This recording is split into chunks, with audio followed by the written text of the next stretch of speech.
আসসালামু আলাইকুম সবাই। আমাদের প্রিয় এসএসসি 25 ব্যাচের স্টুডেন্টরা যারা এখন কিন্তু সদ্য এইচএসসি 27 এর কলেজ জীবনে পা দিচ্ছে। তো আমাদের সাথে কিন্তু অলরেডি অনেকে চলে এসেছে আমি দেখতে পাচ্ছি ক্লাসে। তো আজকে ক্লাসের উদ্দেশ্যটা কি? আজকের ক্লাসের উদ্দেশ্য একেবারেই সিম্পল। এসএসসি যে পড়াশোনা করেছি সেটা অনুযায়ী আমরা দেখব যে আসলে কলেজ জীবনে কি পড়তে হবে এবং এই যে একটা পরিচিত টপিক হিসাবের বইসমূহ পুরাটা দেখবো না, স্পেসিফিক একটা টপিক আজকে পড়বো, সেটা হচ্ছে নগদান বই। সেই নগদান বইটা কিন্তু যেহেতু আমাদের এসএসসি তে একেবারেই পুরাটা ছিল, এক ঘোড়া, দুই ঘোড়া, তিন ঘোড়া সবকিছু এসএসসি তে একবার পড়েছি।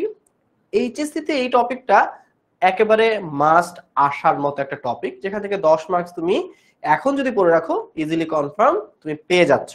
সো সবাইকে আজকের এই ক্লাসে স্বাগতম। আমাদের সাথে কে কে আছে একটু দেখি। তো দেখা যাচ্ছে আফসারা তাহসিন আছে, রুহুল আমিন আছে, আফরা খান আছে। ওয়ালাইকুম আসসালাম সবাইকে। কেমন আছো সবাই একটু কমেন্ট করে জানায় দাও, কারণ তোমাদের সাথে আসলে অনেক অনেক দিন পর আমাদের ক্লাসে দেখা হচ্ছে। ওকে ওকে, আলিশা হাই দিয়েছে। হ্যালো, কি খবর সবার, কেমন আছো সবাই? তো এই ছুটিতে আসলে তোমরা কি কি করছো, কিভাবে সময় কাটাচ্ছ একটু জানতে চাই। কারণ মোটামুটি আমার জীবনের সব থেকে ভালো সময় যদি যায় বা আমার গুড মেমোরিজ কথা যদি আমি চিন্তা করি, এসএসসি যখন আমার শেষ হয়েছিল তখন ওই সময়টাকে আমি সব থেকে বেশি রিকল করতে পারি। কারণ ওই ছুটির 2 মাস, 1 মাস বা 3 মাস যেই সময়টাই বলো না কেন, আমি বলতে পারি আমি একটা দিনও বাসায় ছিলাম না সকালবেলা। প্রতিদিন সকালে আমার একটাই কাজ, সব বন্ধু বান্ধবকে ফোন দাও, সবাই মাঠে আসো, সবাই মাঠে খেলতে যাব। তো তখন যে ক্রিকেট খেলা একটা ঝোঁক ছিল, ওই ঝোঁকটা এখনো হয়তো আছে কিন্তু সময়টা এখন নেই। তো ওই টাইমে খেলাধুলা করা বা ঘুরতে যাওয়া বা অনেক কিছু আসলে করা হয়েছে। ওকে, আসসালামু আলাইকুম। সাফওয়ানা আহমার বলছে। ওকে, ওয়ালাইকুম আসসালাম। আলহামদুলিল্লাহ ভালো আছি, আপনি ভালো আছেন? হ্যাঁ আলহামদুলিল্লাহ আমি অনেক অনেক ভালো আছি। আজকে ক্লাস তোমার সাথে দেখা হয় আরো বেশি ভালো লাগছে আসলে, কারণ তোমরা একটা পরিচিত ব্যাচ যাদের সাথে এফআরএল জার্নিতে আমাদের অনেকবার ক্লাস নেওয়া হয়েছে। তাদের মধ্যে থেকে এখন অনেকে যাত্রা শুরু করেছে আমাদের এইচএসসির সময়। তো এটা একটা লং টার্ম জার্নি যেহেতু হবে, ধীরে ধীরে আরো বেশি পরিচিত হয়ে যাব। তো যেটা বলতেছিলাম ভাইয়া, যে ছুটিটা কিন্তু কাটাইছি, কিন্তু ছুটিটা আবার এমনও না যে আমি ভাইয়া প্রত্যেকদিন খেলছি তো খেলছি, বিকালের পর থেকে আবার একদম গায়েব হয়ে গেছি। তো বিকালের পরে বা সন্ধ্যার সময়টা সাধারণত যেটা করা হইতো, যে টুকটাক জিনিসপত্র একটু দেখা হইতো। কলেজে যখন অ্যাপ্লিকেশন দিছি, কলেজে সিলেকশন চলে আসছে, কলেজে ভর্তি হয়ে গেছি, ভর্তি হইতে হইতে দেখা গেছে যে আচ্ছা একটা প্রেশার চলে আসে কলেজে, আসলে কি করব না করব, এত মোটা মোটা বই। আমার একটা ডিরেকশনের, আমার বলবো আমি নিজেকে ভাগ্যবান যে আমার একটা ডিরেকশনের জন্য আমার বড় বোন আছে। তো বড় বোন যেহেতু বিজনেস স্টাডিজে পড়ছে, আপুর কাছে সব বই ছিল। তো ও এইচএসসি দিছে, আমি এসএসসি দিছি, এরকম একটা অবস্থা। আমাদের 3 বছরের গ্যাপ, সবসময় আমাদের জার্নিটা সিমিলার হয়। ও যেই বছর পরীক্ষা দেয় আমারও কম বেশি ওই বছরই পরীক্ষা চলে আসে। তো ওর বইগুলা যখন ওর শেষ, তখন বাই গিফট বা বাই ডিফল্ট আমার কাছে চলে আসে। তো টুকটাক বইগুলা দেখতাম, দেখতাম এত মোটা মোটা বই, অ্যাকাউন্টিং বই দেখবে এত মোটা, এই মোটা মোটা বই, তো আবার একটা পেপার, একটা পেপার করে 2টা পেপার। আমি বলি জীবনে পড়লাম এতটুকখানি বই, এটা যদি এত বড় করে 2টা হয় তাহলে এত বড় একটা বই পড়তে হচ্ছে, কি হয় বলবো। তো এখানে কিন্তু অনেক গাইডলাইন পাইছি ছোটবেলায়, যেটা থেকে আসলে পড়াশোনা করা বা কলেজে ভালো করা সবকিছুর জার্নি ওখানেই কানেক্টেড ছিলাম। ওকে, আমাদের অপশনাল সাবজেক্ট কোনটা নিলে ভালো হয়? ওকে, অপশনাল আসলে এটা একটা বিশাল টেনশনের বিষয় থাকে। আমি নিজে যখন দিতে গেছি খুব টেনশন করে আপুর থেকে পারমিশন নিয়ে বা অনেক সাজেশন নিয়ে দিয়ে নিজেও অপশনাল সাবজেক্ট সিলেক্ট করছি। কলেজ ভিত্তিতে না একটু ভাগ হয়। সাধারণত আমি পড়ছি হচ্ছে ঢাকা সিটি কলেজে। তো আমাদের সিটি কলেজে 2টা অপশন ছিল। ধরো আমি পড়ছি সিটি কলেজে। তো এই সিটি কলেজে অপশন ছিল একটা আমার স্ট্যাট নেওয়া, একটা হচ্ছে স্ট্যাট নেওয়া। 2 নম্বর অপশন ছিল আমার মার্কেটিং নেওয়া।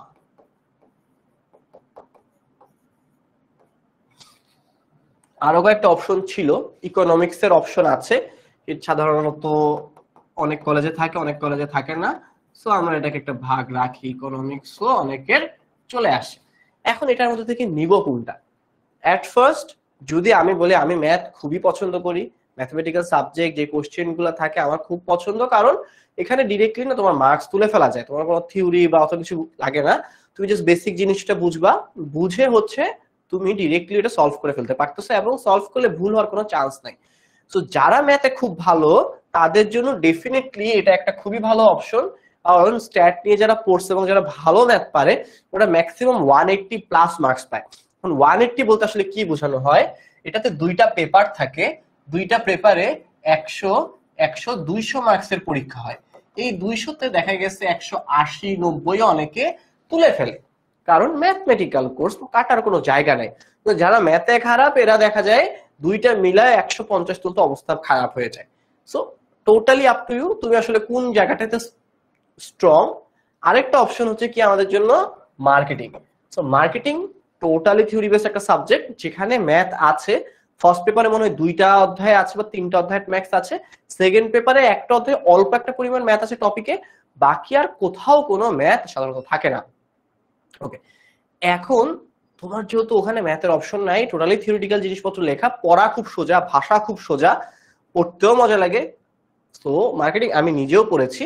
সো এইখানে তোমাদের একটা অপশন থাকে যে তুমি কি থিওরিটিক্যালে যাবা না তুমি ম্যাথমেটিক্যালে যাবা। থিওরিতে গেলে তুমি মার্কেটিং যেতে পারো, তুমি ম্যাথে গেলে স্ট্যাটে যেতে পারো। এখন অনেকের কলেজে থাকে মার্কেটিং এর জায়গায় ফাইন্যান্স, এই দুইটাকে থার্ড ফোর্থ করা যায়। যেমন আমার কলেজেই ছিল ফাইন্যান্স থার্ড নিলে মার্কেটিং ফোর্থ, মার্কেটিং থার্ড নিলে ফাইন্যান্স ফোর্থ। এখন এই দুটো থেকে কোনো ভ্যারিয়েশন হয় কিনা, সাধারণত হয় না। ফাইন্যান্স তুমি নিয়ে বেটার, ফাইন্যান্স একটা ম্যাথমেটিক্যাল কোর্স, তুমি এখানে ভালো মার্কস পাবা। তার সাথে মার্কেটিং থিওরিটিক্যাল নিতে পারো অথবা আরেকটা ম্যাথ নিতে পারো স্ট্যাট। এটা হচ্ছে টোটাল একটা ব্রেকডাউন, তুমি সাজায় গুছিয়ে নিতে পারো। আর ভাইয়া একটা সাবজেক্টে ব্যাখ্যা খুব একটা দিচ্ছি না কেন, ইকোনমিক্স ভাইয়া পড়ি নাই। সো ইকোনমিক্স না টোটাল জার্নিটা আমার কাছে নাই। আমি ভার্সিটি লাইফে মাইক্রো ম্যাক্রো সব ইকোনমিক্স পড়ছি, কলেজে আসলে এটা জার্নিটা কিরকম এটা আমার থেকে ভালো তোমাদের কাইফ ভাইয়া বলতে পারবে। সো এই জায়গা থেকে আসলে ভাইয়া সাজেশনটা খুব একটা দিচ্ছি না। স্ট্যাটিস্টিক অনেক হার্ড না, স্ট্যাটিস্টিক অনেক হার্ড না। আমি ইউনিভার্সিটি লাইফে 2টা 3টা 4টা কোর্সের মতো স্ট্যাট রিলেটেড কোর্স পড়তে হয়েছে আমাকে, সবগুলাই আমার কাছে খুবই সোজা লাগছে এবং আমি আফসোস করছি যে আমি কলেজের সময় কেন সাহস করে স্ট্যাট নেই নাই, অ্যাজ আমার কি অঙ্ক অনেক পছন্দ ছিল। সো এই হচ্ছে তোমার ডিটেইল ডিরেকশন। আজকে আর আমরা এই টপিকে যাব না, এইখানের ব্যাখ্যা ট্যাখ্যা আমরা গ্রুপে অনেক কথাবার্তা হবে, অনেক সুযোগ থাকবে। সো এখন আমরা ডিরেক্টলি যেটা করব, আমরা কিছু স্মৃতিচারণা করব যে আমরা যে পড়ছিলাম আমাদের কিছু মনে আছে না আমরা ছুটির মধ্যে সব ভুলে গেছি। সো ফার্স্ট থিং হচ্ছে আমরা একটু দেখবো আজকে কি কি জিনিস জানবো। অ্যাটলিস্ট এট ফার্স্ট জানবো নগদ লেনদেন বলতে কি বোঝানো হয় বা এটা আসলে কাকে বলে। দেন আমরা এই নগদ সব বই সম্পর্কিত দাখিলা সম্পর্কে জানবো।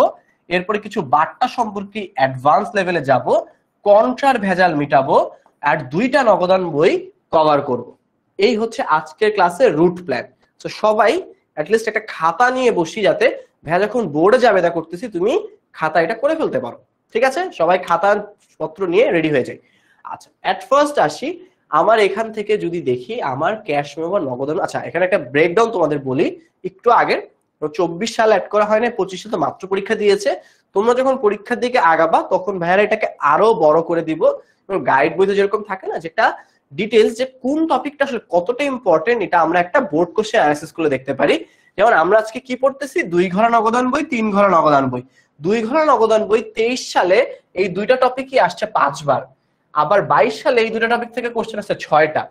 তাহলে 6টা বোর্ডে মিনিমাম কমন পড়তেছে এই একটা টপিক আর আমার নগদান বইয়ের একটা টপিক। তো 5 6 11, 2 বছরে যেই টপিক থেকে 11 বার প্রশ্ন আসছে, এটা অবশ্যই কি ফেলে দেওয়ার মতো কোনো টপিক না। 24-এও যদি দেখি, 24-এ আমার যতটুকু মনে পড়ে অ্যারাউন্ড 10 বার এখান থেকে প্রশ্ন চলে আসছে। সো এই যে টপিকের বিষয়টা তোমার, এটা কিন্তু কোনোভাবে আসলে কি বলবো বাদ দেওয়ার কোনো টপিক না। ওকে, 4.06 এ শহীদ আনোয়ারেতে চান্স হবে প্লিজ বলেন। আচ্ছা, এইটা না আসলে ভাইয়াদের ডিরেক্টলি না বলা যায় না। তুমি যেটা করবা, তুমি অবশ্যই টপ মোস্ট প্রায়োরিটিতে তুমি রাখবা শহীদ আনোয়ারা। ওদের একটা সিরিয়াল থাকে কোটা যে কতটুকু ওরা ফিল আপ করবে। তো যতটুকু রিচ করে যাবে ওর মধ্যে যদি তুমি পেয়ে যাও তাহলে অবশ্যই পেয়ে যাবা। আমি এখান থেকে ডিরেক্টলি বলে দিতে পারি না যে তুমি পাবা না। ঠিক আছে, ওকে। টোটালি নাম্বারে কত আর সার্কুলার চেক করেন, কমার্সে মার্ক দেখে না। ঠিক আছে, ঠিক আছে। সো আপনি যেটা নিজেরও কিন্তু যারা ঘাটাঘাটি করতেছো তোমরাও কিন্তু জানবা যে কি হয়। সো অনেকগুলা প্রিভিয়াস ইয়ার থেকে তুমি আসলে দেখতে পারবা যে কলেজ অ্যাডমিশনের ক্ষেত্রে ওরা লাস্ট ইয়ার কত পর্যন্ত নিছে। আমি যেরকম সিটি কলেজ যখন দেখছি তখন লাস্ট ইয়ার কত পর্যন্ত নিছে, দেখে অ্যাপ্লাই করছি, দেন আমারটাও আলহামদুলিল্লাহ চলে আসছে। আচ্ছা, তো চলো আমরা এখানে ক্যাশ মেমোর কথাটা কেন আনছি। একটা নগদান বই পড়ার আগে আমাকে নগদ সম্পর্কিত লেনদেনের একটা জার্নি জানা উচিত। একটা নগদ লেনদেন বলতে কি বুঝায়, ধরো আজকে সকালে ঘুম থেকে উঠে ভাইয়া বাসে করে অফিসে যাব, বাসে করে অফিসে যাওয়ার আগে আমি বাস স্ট্যান্ড পর্যন্ত একটা রিক্সা নিলাম 30 টাকা খরচ করে। তার মাঝখানে যে খরচটা হলো কি হলো, বাস এবং আমার বাসার পথে একটা রিক্সা ভাড়া গেল 30 টাকা। এখানে যে আমি দেখা যাচ্ছে অনেক গরম পড়ছে, একটা ঠান্ডা কোক কিনলাম 20 টাকা দিয়ে, 30, 20, 50 টাকা ভাড়া পকেট থেকে চলে গেছে। এরপরে হয়তো বাসে করে অফিসে গেলাম, আরো 50 টাকা ভাড়া আসছে। এখন পর্যন্ত সারাদিনের ভাড়া ধরো 100 টাকা খরচ হয়ে গেছে। এরপরে দেখা গেল আমি লাঞ্চ করতে বসছি, 200 টাকা আমার লাঞ্চের খরচ হয়ে গেছে। আবার বাসায় আসতে যে আমার 100 টাকা খরচ হয়েছে। এই যে সারাদিন আমি 4-5 বার খরচ করলাম, কিন্তু পকেট থেকে টাকা খরচ হয়ে গেল দেখা গেল 300 টাকা বা 400 টাকা। এই যে টাকাটা খরচ হচ্ছে, এই খরচের টাকাটাকে আমরা যখন অর্গানাইজেশন ওয়াইজ লিখি, নগদ লেনদেন গুলাকে শুধু লিখি, সেটাই হচ্ছে আমার নগদান বই। এখন নগদ লেনদেন চিহ্নিত করা বা লেখার ক্ষেত্রে কোনটা ব্যবহার হয়, ক্যাশ মেমো ব্যবহার হয়। আমরা অনেকেই না ক্যাশ মেমো চিনি। কিভাবে চিনি, দোকানে পণ্য কিনতে গেছে, ধরেন লাস্ট ফার্মা থেকে আপনি মেডিসিন কিনবেন, লাস্ট ফার্মায় যখন আপনি প্রোডাক্টটা কিনছেন, ক্যাশ টাকা দিচ্ছেন, ওরা সাথে সাথে একটা রিসিপ্ট দিবে আপনাকে, ছোট্ট কাগজ, চিকন করে কাগজ, এরকম বড় করে দেখানো থাকবে না, কিন্তু একটা কাগজ দিবে। সেই কাগজে তুমি দেখতে পারবা কি যে তোমার আসলে কত কত টাকার ওষুধ কিনছো, কয়টা ওষুধ কিনছো, টোটাল বিল কত, ডিসকাউন্ট কত, আলটিমেট বিল কত। যদি এখনো ভাই একটা কথা রিলেট করতে না পারি, বাসায় আম্মু আব্বুর কাছে রিসিপ্ট থাকে, যে একটা রিসিপ্ট নিয়ে দেখতে পারো এসেন্সটা তাহলে কি কি থাকে। অ্যাট ফার্স্ট থাকে কি কি কিনছো, এখানে কলম কিনছি, পেন্সিল কিনছি। এখন কথা হচ্ছে কয়টা কিনছো, তুমি হয়তো 10টা কিনছো, ওরা 100টা কিনছে, কত টাকায় কিনছো সেটাও লেখা থাকে, কয়টা কিনছো লেখা আছে, কত টাকায় কিনছো, এবং এরপরে আসে টোটাল আসলে কত টাকা বিল হচ্ছে। এই টোটাল বিলের উপর যদি আবার কোনো ডিসকাউন্ট থাকে, সেই ডিসকাউন্টটা বাদ দেওয়ার পরে তুমি আসলে টাকাটা পে করো, যে ঠিক আছে 6000 টাকা আপনার বিল আসছে, আপনার 10% ডিসকাউন্ট 5400 টাকা দিতে হবে। এই যে 10% ডিসকাউন্ট দিয়ে ধরো এখানে কোনো কারণে একটা বার্তা আছে, 600 টাকা ডিসকাউন্ট দিয়ে 5400 টাকা তুমি পে করতেছো। এই যত টাকা তোমার পকেট থেকে চলে যাবে সেটাই হচ্ছে তোমার নগদ লেনদেন। সেম ভাবে আসতেও পারে, যেমন এজ দোকানদারের দৃষ্টিকোণ থেকে কি হয়, তোমার ওই টাকাটা কিন্তু দোকানদার পেয়েছে, সো দোকানদারের দৃষ্টিকোণ থেকে সে পেয়েছে, তার নগদ প্রাপ্তি হয়েছে। তোমার পকেটের দৃষ্টিকোণ থেকে কি হচ্ছে, তুমি টাকাটা দিচ্ছ, নগদ প্রদান হচ্ছে। ঠিক আছে, এই কনসেপ্টটা আমরা যখন এজ এ অর্গানাইজেশন চিন্তা করব, আমরা সব সময় ফোকাস করব কিসে, আমি একটা ব্যবসা প্রতিষ্ঠান, অ্যাজ এ পার্সন আমাকে সবসময় একটা ব্যবসা দৃষ্টিকোণ থেকে চিন্তা করতে হবে। ব্যবসা পণ্য ক্রয় করবে, ব্যবসা পণ্য বিক্রি করবে, ব্যবসা বেতন দিবে। তুমি নিজে একটা ব্যবসা, তুমি সবকিছু করবা, তো তোমার ঘটনার চিন্তা হওয়া সবকিছু হবে তোমার ব্যবসাকে নিয়ে। তাহলে ব্যবসা যখন একটা লেনদেন করবে, সাধারণত আমরা কি বলি, কোনো পণ্যের বিনিময়ে নগদ অর্থের মাধ্যমে যদি কোনো পণ্যের মালিকানা সত্ত্ব পরিবর্তন হয়, তাকে আমরা নগদ লেনদেন বলতেছি। তো দেখো ছোট একটা আমরা ছবি যদি চিন্তা করি, একজনের হাত থেকে যখন আরেকজনের টাকা ট্রান্সফার হচ্ছে, জোর করে না, ইচ্ছাকৃত ভাবে লেনদেন করতেছি টাকার মাধ্যমে, এই লেনদেনটাকে আমরা বলতেছি নগদ লেনদেন। নগদ লেনদেন তো জানি, করছি অনেকবার, তাহলে ভাই এত কিছু কেন করা লাগতেছে, করছি যেহেতু তাহলে একটা রিভিশন করা উচিত। চলেন এই জাবেদা গুলা আমার সাথে সাথে তোমরাও আমাদের যে চ্যাট বক্স আছে, চ্যাট বক্সে লিখবা, তোমরা এই জাবেদা গুলা করছো। একেবারে বেসিক জাবেদা অ্যাটলিস্ট 14-15টা জাবেদা আমরা করব, জাস্ট রিকল করার জন্য যে জাবেদা মনে আছে কিনা। যার জাবেদা মনে নাই তার নগদান বই করতে যে পরিমাণ কষ্ট হবে, এটা আর কোথাও হবে না। ফার্স্ট থিং ফার্স্ট, জাবেদাটা আমরা জাস্ট একটু মনে করি, জাবেদাতে আমার কি কি ঘটতো। ওকে, এইখানে প্রথম জাবেদাটা হচ্ছে মূলধন সংক্রান্ত, যেখানে একজন মালিক তার ব্যবসা শুরু করেছে। ওকে, তাহলে মালিক যখন ব্যবসা শুরু করেছে তখন কি বলা হয়, মালিক ব্যবসায়, আমি কে, আমি ব্যবসা, তাহলে মালিক ব্যবসায় টাকা এনেছে। তো আমরা সবসময় কি মালিক ও বিজনেস কিন্তু আলাদা চিন্তা করব। অ্যাকাউন্টিং এর পার্সপেক্টিভ থেকে ধরেন এটা একটা বিজনেস, আর মালিক হচ্ছে সে। ও যখন কোনো টাকা দিচ্ছে, আমরা এর দৃষ্টিকোণ থেকে চিন্তা করব, আমার নগদ টাকা এসেছে, নগদান হিসাব ডেবিট। ব্যবসাতে যেহেতু টাকা এসেছে, মালিকের পক্ষ থেকে এসেছে, মালিকের টাকা বেড়েছে, তাই মূলধন হিসাব ক্রেডিট। তাহলে একটা কি বেড়েছে? সম্পদ বেড়েছে, একটা মালিকানা সত্ত্ব বেড়েছে। তোমরা একটু বলবা লাল কালিটা কি দেখতে একটু অসুবিধা হচ্ছে? ভাগে কালারটা চেঞ্জ করবো না, এটাই থাকবে। ওকে, সো কি হচ্ছে যে আমার অ্যাজ এ পার্সন সে যখন কোনো টাকা পয়সা দিচ্ছে সেটাই আমার মূলধন হিসেবে কাউন্ট হচ্ছে। আমরা এইসব চিত্র বাদ দেই, আমরা জাস্ট রাখি আমাদের লেনদেনটা নগদ হিসাব ডেবিট, মূলধন হিসাব ক্রেডিট। পরবর্তীতে কি হচ্ছে, একটা ব্যক্তি পণ্য ক্রয় করেছে, সে নগদে ক্রয় করতে পারে, সে চেকে ক্রয় করতে পারে, দুইটা যাবে, তাই তোমরা একটু লিখে ফেলো।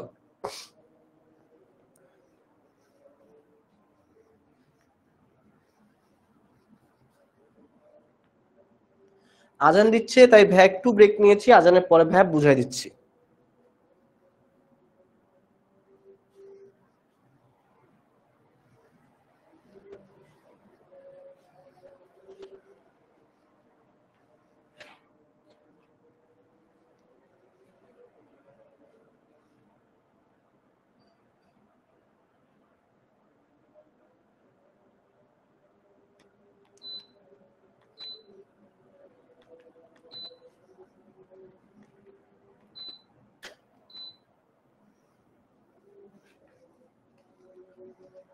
ওকে, একজন জিজ্ঞেস করছে এইচএসসি এর কমার্স কে বেশি কঠিন কিনা। আচ্ছা, ব্যাখ্যা দিচ্ছি, আজানটা শেষ হোক।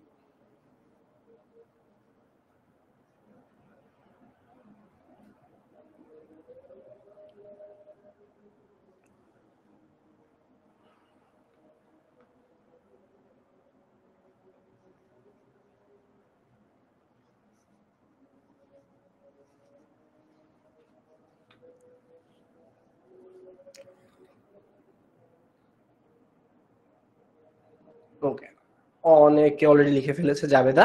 ওকে, ফার্স্ট কোশ্চেন আসলে তোমাদের দেই যে এইচএসসি এর জার্নিটা বা এইচএসসি এখন থেকে অনেক বেশি কঠিন কিনা। আমার কথা হচ্ছে ভাইয়া আপুরা না, অনেক কঠিন বলবো না, একটু অ্যাডভান্স কথাটা হচ্ছে ঠিক। কারণ তোমরা যখন স্কুলের গন্ডি পাড়ি দিয়েছো, কলেজে হচ্ছে তোমরা একটু বড় হয়েছো, সো বড়দের জন্য তো একটু কঠিন জিনিস আসবে। ইভেন তুমি যখন করতেছো, করতে করতে দেখবা এই কঠিন জিনিস তোমার কাছে কঠিন লাগতেছে না, এটাই তোমার নর্মাল লাগবে। এবং এই গ্যারান্টি ভাইয়া দিতে পারি, কারণ ভাইয়াও তো পড়ে আসছে, তখন ভাইয়াদের কাছে এই জিনিসটা নর্মালি লাগতো। ওকে, সো অলরেডি অনেকে অ্যান্সার দিয়ে দিয়েছে যে আমাদের কি ক্রয় ডেবিট, নগদান হিসাব ক্রেডিট। আর ব্যাংক বা চেক কথাটা বললে আমাকে জাস্ট ব্যাংক হিসাবটা আনতে হবে, ক্রয় হিসাব ডেবিট, জাস্ট একটা চেঞ্জ, এখানে চেকের জন্য ব্যাংক হিসাব ক্রেডিট আনতে হচ্ছে। ওকে, পরবর্তীতে বিক্রয়। বিক্রয় ক্ষেত্রে এত সময় দিব না। বিক্রয় করলে কি হয়, নগদ টাকা আসে, নগদ টাকা আসলে কি হয়, নগদান ডেবিট হয়। আর অপোজিট পক্ষ কি হবে, বিক্রয় করে যেহেতু টাকাটা পাইছে, বিক্রয় ক্রেডিট। জাবেদাটা হবে নগদান ডেবিট, বিক্রয় ক্রেডিট। এরপরে আছে পণ্য বিক্রি করে সেম জিনিস চেক পাওয়া গেল। এখন চেক পাওয়া গেল মানে কি, একটা অবশ্যই ব্যাংকের ট্রানজাকশনে চলে আসছে, বিক্রি তো করছি, বিক্রয় হিসাব যা ছিল তাই হবে ক্রেডিট, কিন্তু এক্সট্রা করে কে হিসাব আসবে, আমার এখানে ব্যাংক হিসাবটা চলে আসবে। ওকে, সো এখানে ব্যাংক হিসাব ডেবিট, বিক্রয় হিসাব ক্রেডিট কাউন্ট হবে। পরবর্তীতে যদি যাই বাকিতে পণ্য বিক্রয়, তাহলে এই যে বাকিতে পণ্য বিক্রয়, এই কথাটার মধ্যে বিক্রয় যেরকম ঠিক থাকবে, একটা এক্সট্রা পক্ষ আসবে প্রাপ্য হিসাব। এখন এই যে প্রাপ্য হিসাব সম্পর্কিত যত ধরনের কাজ আছে, আজকের যে ক্লাস নগদান বই, এই নগদান বইতে আমরা কখনোই আনবো না, নগদান বইতে আসবে না, কারণ এটা কি একটা ধারে লেনদেন, নগদান বইতে আসবে না। কেন আসবে না, কারণ এটা একটা ধারে লেনদেন, ধারে কোনো ধরনের লেনদেন নগদান বইতে আসতে পারে না। ওকে, পরবর্তীতে যদি চিন্তা করি একটি মেশিন ক্রয় এবং যার বাবদ নগদ টাকার চেক দুইটাই দিছি। ওকে, সো অনেক ক্ষেত্রেই হয় কি, তোমার কাছে প্রপার ক্যাশ হয়তো সাথে নাই, তুমি 1 লাখ টাকার একটা প্রোডাক্ট কিনে বসছো, তুমি নিয়ে গেছিলা 60,000 টাকা বাজেট, তুমি 60,000 টাকা কি করতেছো, নগদ দিয়ে দিচ্ছ, তোমার কাছে তো 40,000 টাকা শর্ট আছে, এই 40,000 টাকা তুমি আসলে কি করবা? তখন তুমি বলতে পারো ভাই আমি ব্যাংক ট্রান্সফার দিচ্ছি, অথবা আমি চেক দিয়ে যাচ্ছি, এই টাকাটা আপনি ট্রানজাকশন করে নেন। সো তুমি যখন দুইটা এন্ট্রির জন্য করতেছো, এই দুইটা পক্ষকেই আনতে হবে। একটু যেহেতু কঠিন যাবে দা, সো একটু কমেন্টে দেখতে চাই বা তোমাদের চ্যাট বক্সে দেখতে চাই যে এটা হলে আমার কি হবে? আমার এখানে কয়টা পক্ষ আসবে? দুইটাই আসবে, এখনো তিনটা আসবে, না দুইটা দুইবার করে আসবে? তো দেখি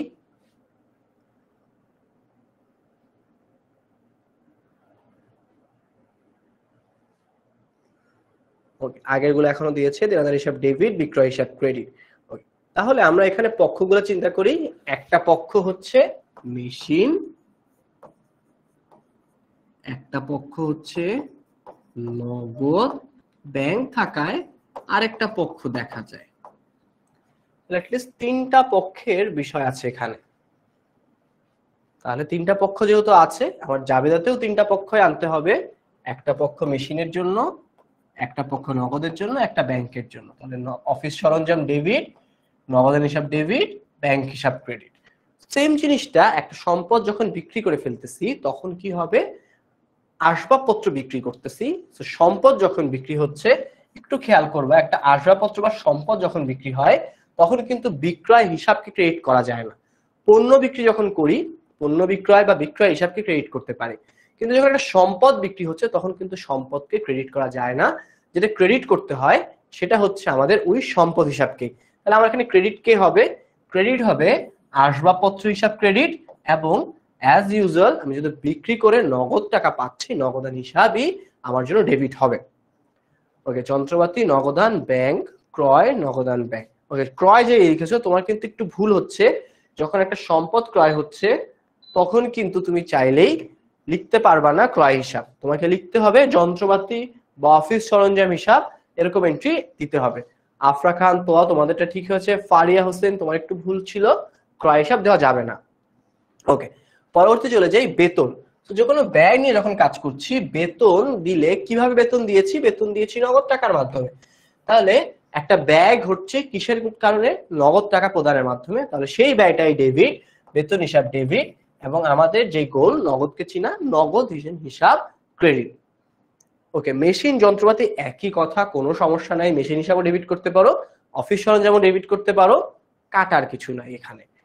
আচ্ছা, এবার আসি ভাড়া বাবদ ব্যয়। তাহলে এখানেও কি হচ্ছে? ভাড়া বাবদ নগদ টাকা দিচ্ছ। ভাড়া এই শব্দটা দ্বারা আমরা বুঝি এটা একটা ব্যয়। এই ব্যয়টা যখন ঘটছে সেই ব্যয় হিসাবই ডেবিট, ভাড়া ডেবিট, কিন্তু সাথে আসবে নগদান হিসাব। তাহলে ভাড়া ডেবিট, নগদান হিসাব ক্রেডিট। আচ্ছা, এবার পরের ধাপে চলে যাই। পরের ধাপে হচ্ছে ব্যাংকে টাকা জমা দেওয়া হলো। এই জাবেদাটা আসলে কে কে পারে এটা আমার একটু দেখার বিষয়।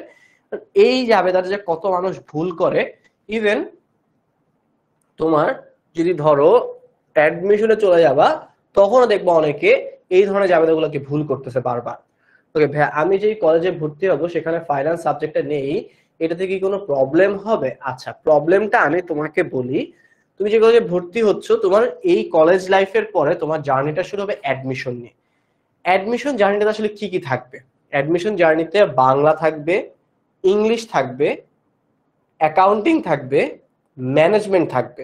চারটা সাবজেক্ট ম্যান্ডেটরি তুমি পেয়ে গেলা, বাংলা, ইংলিশ, অ্যাকাউন্টিং, ম্যানেজমেন্ট।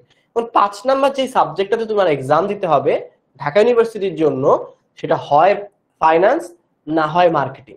হয় ফাইন্যান্স না হয় মার্কেটিং। এখন তোমার কলেজ লাইফে যদি ফাইন্যান্স মার্কেটিং দুইটার একটাও না থাকে, তোমার অবশ্যই একটু ঝামেলা পোহাতে হবে। কি তোমার এই দুইটা সাবজেক্ট নতুন করে পড়তে হবে ওই অ্যাডমিশনের 3 মাসের সময়, যেটা পড়া খুবই একটা কঠিন বা চ্যালেঞ্জিং বিষয় হয়ে দাঁড়াবে তোমার জন্য।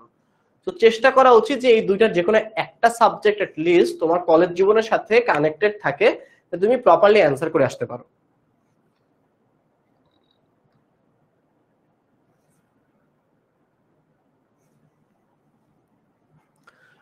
সো যার প্রশ্ন ছিল আশা করি বোঝাতে পারছি। ওকে, সবাই দেখি পারে, সেরা। আচ্ছা, তাহলে ব্যাংকে জমা দেওয়া হলে সাধারণত যেখানে জমা দেওয়া হয়েছে, যেখানে টাকা বাড়ছে সেটা ডেবিট, ব্যাংক ডেবিট। যেখান থেকে টাকা চলে গেছে, যেখানে ধরো নগদ থেকে টাকা চলে গেছে, তাহলে নগদ টাকা কমে গেছে, তাই নগদান হিসাব ক্রেডিট। তাহলে এটা যদি পারি, পরেরটাও পারবো। ব্যাংক হতে নগদ উত্তোলনের কথা বলেছে। এখন উত্তোলন বললে কি বুঝায়? টাকা তো উঠাইছি কোথা থেকে? ব্যাংক থেকে। কোথায় গেছে? নগদে। তাহলে যেখানে থেকে গেছে, যেখানে মানে যেখানে বাড়ছে, নগদে বাড়ছে, তাই নগদান হবে ডেবিট। যেখান থেকে কমছে, ব্যাংক হিসাব হবে ক্রেডিট, নগদান ডেবিট, ব্যাংক ক্রেডিট, এটা হচ্ছে আমার ইউজুয়াল জাবেদা। ঠিক আছে, ওকে, এখানে তাহলে কাটাকাটি হয়ে যাচ্ছে, আমি জাবেদার লেখাটা মুছে দেই, কম্পিউটারে যেটা লেখা আছে সেটাই হচ্ছে থাকুক। আচ্ছা, পরবর্তীতে চলে যাই, দেনাদারের নিকট থেকে 50,000 টাকা আদায়। তার মানে কি, আমি কারো কাছে ধারে বিক্রি করেছিলাম, তাই না? তো আমার একটা পরিচিত বন্ধু, ধরো তোমাদের মাহিন ভাইয়ের কথা উদাহরণ দেই, মাহিন কে আমার দোকানের একটা প্রোডাক্ট আমি বিক্রি করছি, ধরো আমার একটা ইলেকট্রনিক্স এর শপ আছে, আমি একটা ফ্রিজ ওকে বিক্রি করছি 50,000 টাকায়। কিন্তু ও যে আমার পরিচিত বন্ধু, আমি বলছি আরে বন্ধু তোর তো টাকা দেওয়া লাগবে না, তুই নিয়ে যা, আমাকে পরে টাকা দিয়ে দিস। ওকে যে বললাম কথাটা, ও নিয়ে গেল। এক সপ্তাহ পরে ও দোকানে আসছে, এসে বলছে বন্ধু তোর থেকে তো ফ্রিজ কিনছিলাম, টাকাটা দেওয়া হয় নাই, এখন নিয়ে আসছি রাখ। এই যে ওর এন্ড থেকে কথাটা বললো না, আমার কাছে দিয়ে দিচ্ছে টাকাটা, তাহলে এটাকে বলা হয় দেনাদার থেকে প্রাপ্তি। ওকে, দেনাদার থেকে যেহেতু প্রাপ্তি হয়েছে, কি পেয়েছি? নগদ টাকা পেয়েছি, তাই নগদান হিসাব ডেবিট 50,000 টাকা। আর যেখান থেকে পেয়েছি, মানে দেনাদার থেকে পেয়েছি, তাই দেনাদার হিসাব মাহিন, দেনাদার হিসাব যার নেম থাকুক, সেই দেনাদার হিসাব থেকে যখন টাকা পাচ্ছি, সেই দেনাদার হিসাবটা ক্রেডিট হচ্ছে।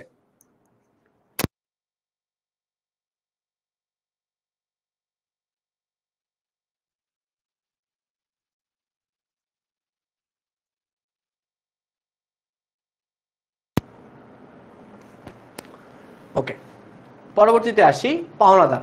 ধরো পাওনাদার হিসেবে কি হবে, আমি একটা দোকান থেকে ধারে একটা এসি কিনে আনছিলাম 1 টনের।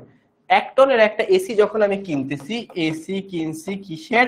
1 টনের। এই যে 1 টনের একটা এসি কিনলাম আমি, এই এসিটা কেনার কারণে আমি ওই দোকানকে টাকা দিয়ে আসি নাই, আমি জাস্ট নিয়ে আসছি, বলছি ভাই পরে দিব। তার মানে আমাকে একটা পাওনাদার তৈরি হয়েছে, যাকে বলেছি পরে দিব। সেটা কি জাবেদা হবে? যাচ্ছি না, যাচ্ছি যে আমি যখন বলে আসছিলাম নিয়ে আসছি, 1 সপ্তাহ পার হয়ে গেছে, আমার এখন টাকাটা দিতে দিতে হচ্ছে, যখনই টাকা দেওয়ার কথা আসবে আমার টাকাটা চলে যাবে। তাহলে এই 50,000 টাকা বা 40,000 টাকা ধরো চলে যাবে। যখন 40,000 টাকা চলে যাচ্ছে, পাওনাদার হিসাব ডেবিট, নগদান হিসাব ক্রেডিট। আমার খেয়াল করতে হবে আমার নগদ টাকাটা আসলে কোথায় যাচ্ছে, কোন দিকে যাচ্ছে। যেহেতু নগদ টাকা কমে গেল, নগদ টাকা ক্রেডিট হয়ে গেল, তাই নগদান হিসাব ক্রেডিট এবং পাওনাদার হিসাব ডেবিট। এই পর্যন্ত কিন্তু আমাদের সিম্পল সিম্পল জাবেদা শেষ।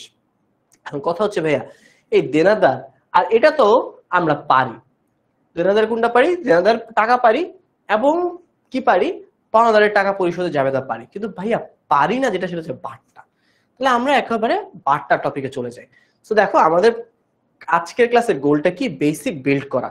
বেসিকের একদম ফার্স্ট একটা ধাপ আমরা কভার করছি। ধরো এই যে একটা সিঁড়ির মতো, তুমি যখন একটা এভারেস্টের চূড়ায় তুমি উঠবা, এভারেস্ট তার সোজা উঠবে না, অনেক বেকাজারা থাকে, তুমি আস্তে আস্তে একটা একটা জাম্প দিবা। এখানে যখন পৌঁছাবা তুমি আস্তে আস্তে আরেকটা জাম্প দিবা, তুমি আরেকটা জাম্প দিয়ে আরেকটু উঠবা, দেন আস্তে আস্তে চূড়ায় উঠবা। সো প্রত্যেকটা কিন্তু ওই যে আমাদের লাইফে সিঁড়ি থাকে না, সিঁড়ি বেয়ে উঠার মতো একটা চক্রাকার জার্নি। কনসিস্টেন্টলি তোমাকে উপরের দিকে উঠতে থাকতে হবে এবং একটা একটা ধাপ করে যেতে হবে, যেটা প্রত্যেকটাই নিচের বেসটা যদি স্ট্রং হয় সব থেকে ইজিয়ার হয়। এটা আরেকটা উদাহরণ যেটা হয় তোমাদের, এটা যেটা পিরামিড দেখছো না, পিরামিড কিরকম হয়? এইরকম নিচের জায়গাটা সব থেকে বড় থাকে, কিন্তু নিচের ভিত যখন অনেক স্ট্রং হয়, যে বেসিকের জাবেদা সব পারে, তার উপরের লেয়ারে বাট্টা শিখতেও কোনো সমস্যা হয় না। বাট্টার পরে সে যদি ভ্যাট শিখে তার কোনো সমস্যা হয় না, সে যদি খতিয়ান শিখে তাও কোনো সমস্যা হয় না। তার মানে সে যখন একটা স্ট্রং বেসমেন্ট আছে, তার উপরে যতই প্রেসার দেওয়া হোক না কেন, সে খুব তাড়াতাড়ি নতুন নতুন টপিকগুলো কিন্তু শিখে ফেলতে পারে।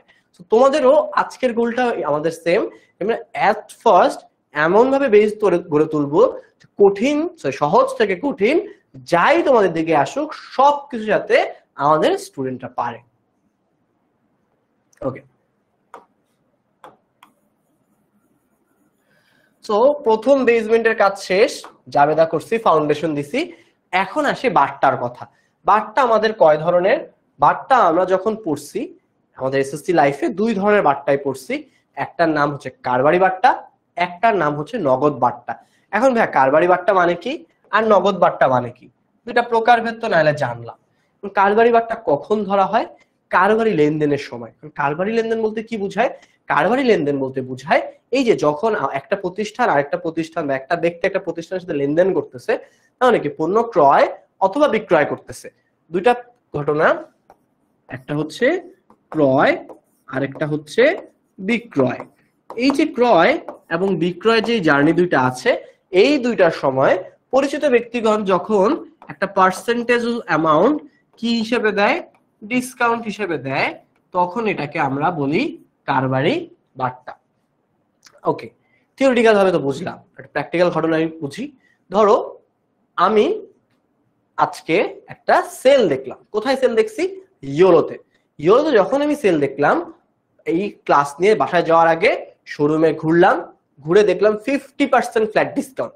কত পার্সেন্ট ডিসকাউন্ট দিচ্ছে ওরা? ওরা ডিসকাউন্ট দিচ্ছে ফ্ল্যাট 50%। আচ্ছা, ফ্ল্যাট 50% দেখে ভাইয়া এখন তার প্রাইস ট্যাগ দেখার দরকার নেই, যা পাবো তাই নিব।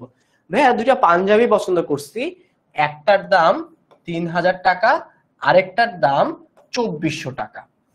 ঠিক আছে, একটার দাম কত? 3000, একটার দাম 2400 টাকা।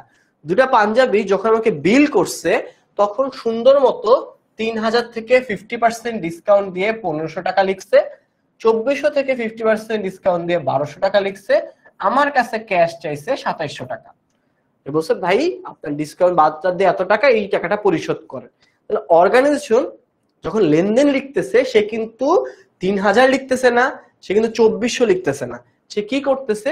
সে ডিসকাউন্টের টাকাটা আগেই বাদ দিয়ে দিচ্ছে, বাদ দেওয়ার পর যা থাকে সেটাই লিখে, বাদ দেওয়ার পরে যা থাকে তাই লিখে। এখন কেন এডিটটা লেখা হয়?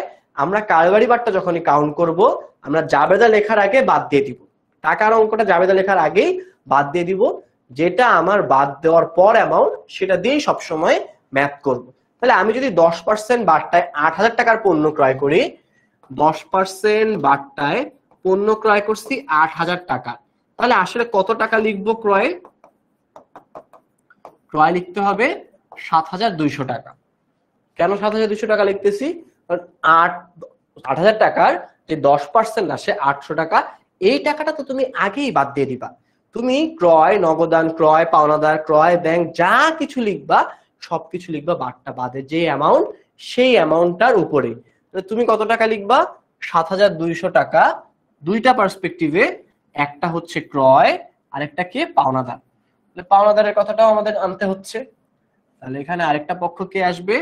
প্রদেয় হিসাব বা পাওনাদার 7200 টাকা। পাওনাদারটা কে? ধরো এখানে মাহিনী হচ্ছে আমাদের পাওনাদার, মাহিন থেকে পণ্য ক্রয় করছি। তাহলে এই যে পাওনাদার মাহিনকে আমার টাকাটা দেওয়ার কথা, কত? 8000 কে দেওয়ার কথা না, বাট্টা বাদে যা থাকে সেটাই আমরা কন্টিনিউ করবো। সেই টাকাটা কত? 7200 টাকা। আচ্ছা, গেল 7200 টাকা। এখন আমি পণ্যটা ক্রয় করার পরে দেখা যাচ্ছে টাকাটা দিচ্ছি না, অনেক দিন দিচ্ছি না। পরে একদিন হঠাৎ করে, মান্থ যেহেতু এখন শেষ 23 তারিখ, মাহিন আমাকে ফোন দিছে যে দোস্ত তোর কাছে টাকা পাইতাম। কত টাকা? 7200 টাকা পাইতাম। আমার তখন খুব ইমার্জেন্সি টাকা দরকার, তুই পরশুর মধ্যে একটু ম্যানেজ করে দে তো, এবং তুই যদি টাকাটা দিতে পারিস তাহলে আমার আসলে 7200 টাকা লাগবে না, তুই আমাকে 7000 টাকাই দাও। ঠিক আছে? কত টাকা লাগবে না? পাইতো কত মাহিন? 7200 টাকা, কিন্তু কত টাকা দিতে বললো? 7000 টাকা দিতে বললো। তাহলে মাহিন কি করছে? তাড়াতাড়ি টাকা পাওয়ার জন্য 200 টাকা ছাড় দিছে। ওর পকেট থেকে কি করছে? 200 টাকা ছাড় দিছে, মানে এই টাকা তার লাগবে না, বাদ দে দোস্ত। 200 টাকা, কত টাকা এদিক সেদিক যায়, 200 টাকা এই তোর সাথে হিসাব রাখবো, 200 টাকাও ছাড় দিয়ে দিল। এই যে 200 টাকা ছাড় দিছে, কিসের জন্য? লেনদেনটাকে তাড়াতাড়ি করার জন্য। লেনদেন যখন তাড়াতাড়ি করার জন্য একটা টাকা ছাড় দেওয়া হচ্ছে, এই ছাড়টাকে বলা হয় তোমার নগদ বাট্টা। কখন করা হয়? লেনদেন নিষ্পত্তির সময় যখন কোনো ছাড় দেওয়া হয় সেটাকে বলা হয় নগদ বাট্টা। বুঝা গেল? লেনদেন নিষ্পত্তি মানে হচ্ছে লেনদেনটা শেষ করা। কি পেন্ডিং ছিল? 7200 টাকা পেন্ডিং ছিল। শেষ করার জন্য কি ইনিশিয়েটিভ নিলাম? শেষ করার জন্য 200 টাকা ছাড় দিয়ে 7000 টাকা নিয়ে নিল সে, আমিও দিয়ে দিলাম যে আমিও খুশি, আমার তো টাকা কম দেওয়া লাগতেছে। এটা হচ্ছে আমার নগদ বাট্টার রুলস। নগদ বাট্টাতে অলওয়েজ জাবেদা আসবে। ওকে, সো এখানে অনেক ব্যাখ্যা লেখা আছে তোমাদের জাস্ট পড়ার জন্য। দেখা গেছে যে করিম ট্রেডার্স সে কি করছে, করিম ট্রেডার্স এর থেকে যখন একটা পণ্য কিনছি, কত টাকায়, 5,000 টাকায় পণ্য কিনছি, আমরা লিখবো যখন, লেখার সময় কি বলছি ভাইয়া, বাট্টাটা বাদ দিয়ে দিব। তাহলে পণ্য বিক্রয়ের সময় প্রাপ্য হিসাব ডেবিট এবং বিক্রয় হিসাব ক্রেডিট, বাট্টা বাদ দিয়ে যেটা থাকে, এই যে 500 টাকা ডিসকাউন্ট বাদ দিয়ে যে টাকাটা থাকে সেটা নিয়েই আমরা কাজ করব। পরবর্তীতে দেখা গেল আরিফ ট্রেডার্স এর নিকট থেকে বা আরিফ ট্রেডার্স এর নিকটে 7,000 টাকার পণ্য ক্রয় করেছি। তো ক্রয় ওয়ার্ডটাকে খেয়াল করব, ক্রয় করলে ক্রয় ডেবিট, অপোজিটে যে থাকবে সে ক্রেডিট। তাহলে ক্রয় যখন করছি তখনই আমার একটা বাট্টার ইনভলভমেন্ট হয়েছে। কোন বাট্টা? 10% বাট্টা। তাহলে 7,000 টাকা 10% কত? 700 টাকা। এই 700 টাকা দিলে কি হবে? বাদ যাবে। 7,000 থেকে 700 বাদ দিলে 6,300 ক্রয় ডেবিট, ধারে কিনছি তাই প্রদেয় হিসাব ক্রেডিট 7,300 টাকা। এখন পর্যন্ত তোমাদের বাট্টা নিয়ে কোনো প্রশ্ন আছে কিনা একটু বলবা, কারণ আমি যতবারই কমেন্ট বক্সে চোখ যায় তখনই দেখি সবাই খালি কলেজ অ্যাডমিশন নিয়ে চিন্তিত, কারো ক্লাস কিছু লাগবে না, খালি লাগবে কি কলেজ অ্যাডমিশনের গাইডলাইন। একটু ধৈর্য ধরো, কলেজ অ্যাডমিশনের যত গাইডলাইন দরকার একটার পর একটা এইচএসসি 27 গ্রুপে তোমাদের কিন্তু কন্টিনিউয়াসলি গাইডলাইন সবাই দিতে থাকবো, তো টেনশন করা লাগবে না এত। ওকে, এক এক কলেজে এক এক টাইপের বুক বাই করতে বলে, হ্যাঁ বুক ওয়াইজ ভাইয়ারাও কিছু তোমাদের হেল্প করার জন্য সাজেশন দিব, যাতে তোমাদের এই অনেকগুলা বই কিনে তোমাদের পেরেশানি বা হয়রানি না নেওয়া লাগে। কিছু বই কিনবো যাতে অ্যাকুরেটলি কলেজে আমাদের সবারই হেল্প হয়।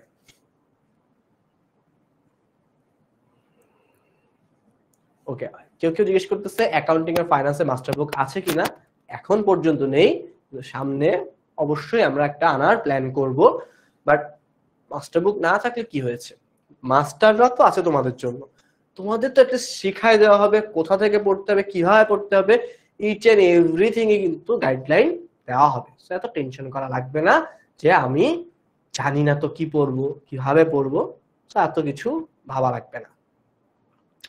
ওকে, বাটটা কি বুঝেছি কিনা বুঝি নাই একটু কমেন্টে দেখতে চাই, কারণ একমাত্র জান্নাতুল বলেছে ভাইয়া বুঝেছি। আমাদের কি ম্যানেজমেন্ট কোর্সটা আসবে না? এখন পর্যন্ত নেই, কিন্তু ফাইন্যান্স অ্যাকাউন্টিং এ যদি তোমাদের ভালো রেসপন্স থাকে ম্যানেজমেন্ট অবশ্যই আসার চেষ্টা করা যেতে পারে। ওকে, ওমর বলছে ক্লিয়ার। আমাদের ক্লাসে 35 জন আছে, কিন্তু কমেন্ট দেখেছি 2টা, যেটা একেবারেই অ্যাকসেপ্টেবল না। বাটটার মধ্যে একটা কঠিন টপিক যদি মাত্র 2 জন বুঝি, 33 জন না বুঝি, তাহলে কিন্তু হবে না। ওকে, তোয়া বলছে I am clear about it ভাইয়া। ওকে, তো কেউ যদি ইংলিশ ভার্সনে থাকো আমাদের সাথে তাহলে ভাইয়া অবশ্যই মেনশন করো, আমরা তাহলে কিছু ইংলিশ টার্ম সহ শিখবো। আর যদি সবাই বাংলা ভার্সন হয় তাহলে আমরা অ্যাকুরেটলি সবকিছুই বাংলাতে শিখবো। ওকে ভাইয়া, কলেজের পাশে ফাইন্যান্সের পাশে কোন সাবজেক্টটা নেওয়া যায় সে বিষয়ে কিছু বলবেন? একটু আগে যেটা বলেছি, ফাইন্যান্স যদি তোমার থার্ড সাবজেক্ট হিসেবে হয়ে যায়, এখন তোমার কাছে 2টা অপশন থাকে, একটা হচ্ছে মার্কেটিং, একটা হচ্ছে স্ট্যাটিস্টিক্স। মার্কেটিং নিবা কারা? যাদের থিওরি খুব পছন্দ, অনেক সুন্দর করে গুছায় লিখতে পারি, গল্প লিখতে পারি, তাদের জন্য অনেক অনেক ভালো একটা সাবজেক্ট এবং খুব ইজিলি তুমি এ প্লাস তুলতে পারবে। তাদের কাছে স্ট্যাটিস্টিক খুব ভালো লাগে, গণিতে ভয় লাগে না, হায়ার ম্যাথ বেসিক ম্যাথ যা থাকুক না কেন সবকিছু পারবো মনে হয়, তাদের জন্য স্ট্যাট একটা খুবই ভালো অপশন। ম্যাথ একটু কষ্ট করলেই পারা যায়, ঠিক আছে? সো মিলাই ঝিলাই তোমরা এটার উপরে ডিসিশন নিতে পারো। ওকে, পরের টপিকে যাই। এখন আমরা 45 টাকাতে বিক্রি করছিলাম, কিন্তু টাকাটা তো আদায় করতে হবে। টাকা আদায় করার জন্য যখন আমি কি ঘোষণা করছি যে করিম ট্রেডার্স তুমি আমার টাকাটা আদায় দাও বা টাকাটা ফেরত দাও, বা টাকাটা আদায় করছি কিসের মাধ্যমে? আমি ডিসকাউন্টের মাধ্যমে। আগে যখন 5,000 টাকার পণ্যটা কিনছিলাম তার থেকে, তখন 4,500 টাকা লিখছিলাম, এখানে একটু কারেকশন হবে, 5,000 টাকা পাইতাম না, পাইতাম হচ্ছে 4,500 টাকা। 4,500 টাকা পাওয়ার সময় আলটিমেটলি ডিসকাউন্ট দিয়ে আমি 10% ছাড় দিছি, তাহলে 4,500 টাকা 10% ছাড় মানে 450 টাকা আমি ছাড় দিছি। আলটিমেটলি কত টাকা পাচ্ছি? 4,050 টাকা পাচ্ছি। পাওয়ার বেলায় পাচ্ছি কত? 4,050। ছাড়ছি কত? যত টাকা ছাড়ছি, তার মানে কি আমার তো একটা ক্ষতি হচ্ছে। ক্ষতি মানেই কি? ডেবিট। সো প্রদত্ত বার্তাটা ডেবিট হয় 450 টাকা। আলটিমেটলি কার কাছ থেকে লেনদেনগুলো হয়েছে? দেনাদার নামক যে ব্যক্তিটা, পাওয়া যায় কার থেকে? খুব ইজিলি মনে রাখবা, পাওয়া যায় বা আদায় করা হয়, অথবা ধরো প্রাপ্তি পাওয়া যায় বা পাওয়া, আদায়, প্রাপ্তি, এই টাইপের ওয়ার্ড গুলো সবসময় কার সাথে জড়িত? দেনাদারের সাথে জড়িত। কেন দেনাদারের সাথে জড়িত? কারণ দেনাদারকে কাছে ধারে বিক্রি করছিলা, তার থেকে তুমি পাবা, প্রাপ্তি হবে, আদায় হবে, সবকিছুর সাথে সম্পর্কিত দেনাদার। আর দেনাদার থেকে পাইলেই দেনাদার হিসাব কই চলে যায়? ক্রেডিটে চলে যায়। আচ্ছা, এখন কথা হচ্ছে বারটা তো ভাই অনেক সময় ভুলে যাই, যে এই যে বারটা কথাটা বললেন ভাই, এটা কখন ডেবিট হয় কখন ক্রেডিট হয়?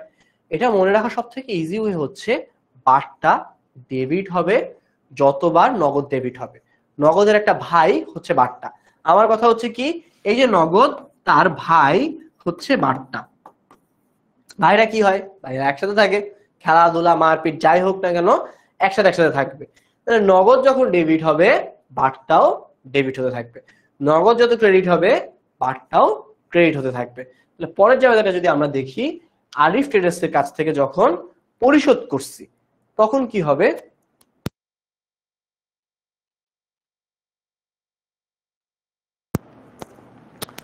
ওকে, সুহা এবং আরেকজন বলছে যে ইংলিশ টার্মগুলো বলতে। ঠিক আছে, তাহলে ভাই একটু খেয়াল রাখবো, ইংলিশ টার্মগুলো মেনশন করে দিব তোমাদের। আচ্ছা, আরিফ ট্রেডার্স এর থেকে এই যে ৬৩০০ টাকা পাওনা ছিল, এই পাওনাটা পরিশোধ করার সময় আরো 10% বারটা অফার করা লাগছে। এই যে ৬৩০০ টাকা আমি যখন অফার করছি তখন কি আরো 10% বারটা আমাকে অফার করতে হয়েছে। কেন অফার করতে হয়েছে? কারণ তার টাকাটা আমি পাচ্ছিলাম না কোনোভাবে। তাহলে এর উপরে কি আরো ডিসকাউন্ট দিতে হয়েছে, দেওয়ার কারণে টাকাটা চলে আসছে। তাহলে পরিশোধ করার সময়, সরি, এটা পেয়েছি, পরিশোধ বা দেওয়া হলো, এই টাইপগুলো যখন ওয়ার্ড থাকবে, পরিশোধ অথবা দেওয়া হলো, দ্যাট মিন্স পেইড। কখন তুমি কোনো অ্যাকাউন্টস পেয়েবল অথবা পাওনাদারকে যখন টাকাটা পরিশোধ করতেছো বা পে করে দিচ্ছ, তখন কিন্তু আলটিমেটলি কি হচ্ছে? তোমার টাকাটা চলে যাচ্ছে। টাকাটা চলে গেলে কি হবে? কার কাছে যাচ্ছে? পাওনাদারের কাছে। পাওনাদারের কাছে গেলে কি হবে? দায়টা হ্রাস পাবে। তাহলে এল মাইনাস হচ্ছে। কিভাবে হচ্ছে? টাকা দিয়ে দিছো তাই সম্পদ কমে যাচ্ছে। আর আরেকটা কে ভাই ছিল? নগদের ভাই বারটা। তাহলে বারটা কই যাবে? ক্রেডিটেই যাবে। এই ক্রেডিটটা হচ্ছে এক ধরনের রেভিনিউ প্লাস। ইকুয়েশনে এই টার্মটা খেয়াল রাখো, কারণ টেবিলের ছকে যখন বসাতে যাবো তখন অনেক কনফিউশন চলে আসে, এটা ছিল বসাবো তো বসাবোটা কোথায়। সো বারটাটা সাধারণত যাবে নগদের সাথে। এটা আয় অথবা ব্যয়, ডেবিট যখন হয়, যেমন এখানে ডেবিট হয়েছে, তার মানে কি সম্পদ প্লাস একটা ব্যয় প্লাস, আর এখানে আমার একটা এ মাইনাস। এখন এ কেন মাইনাস হয়েছে? এ মাইনাস হয়েছে কারণ দেনাদারত্ব আমার জন্য একটা কি ছিল? একটা সম্পদ ছিল। ওকে, এবার আসি লাস্ট ওয়ান এবং সবথেকে ইজি ওয়ান, যেটা সবথেকে বেশি তোমাদের আসে, সেটা তো আমি একটু স্টার মার্কস দিয়ে রাখি, এটা সহজ হলেও ঝামেলা থাকে। সো পাওনাদার রাব্বি ৬৩০০ টাকা দেনার পূর্ণ নিষ্পত্তিতে কত টাকা হয়েছে? ৬০০ টাকা কি করেছি? ফেরত দেওয়া হলো। আচ্ছা, তাহলে আমরা আসলে চিনবো কিভাবে যে এটা আমার নগদ লেনদেনের দৃষ্টিকোণ থেকে এসেছে না চলে গেছে? চলে গেছে মানে কি? দেওয়া হলো, পরিশোধ করা হলো, এরকম কোনো ওয়ার্ড ইউজ করা। আদায় মানে কি বা পাওয়া মানে কি? যে কোথাও থেকে প্রাপ্তি, আদায় বা পেয়েছি, পাওয়া গেল, এই টাইপ যখনই ওয়ার্ড ইউজ করবে বুঝতে হবে টাকাটা আমার কাছে কোনো না কোনো ভাবে চলে এসেছে। ওকে, গেল চলে আসার বিষয়। আসার সময় কি হয়েছে? ৩০০ টাকা কম পাইছি, তাহলে পেয়েছি বা পরিশোধ করছি কত? ৬০০০ টাকা। কত কম দিছি? ৩০০ টাকা। আর পাওনাদার পাইছে কত? ৬৩০০ টাকা। তাহলে এই হচ্ছে আমার ডেবিট, ক্রেডিট, ক্রেডিট টোটাল হিসাব।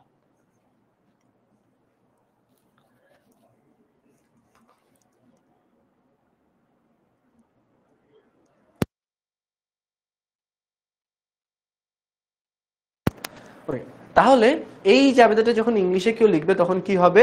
প্রদেয় হিসাবটা হবে আমার অ্যাকাউন্টস পেয়েবল ডেবিট, নগদান হিসাবটা হচ্ছে ক্যাশ ক্রেডিট, আর আমাদের ডিসকাউন্ট বা বাট্টা যে হিসাবটা, এটা আমাদের বাট্টা হিসাব ক্রেডিট করতেছি।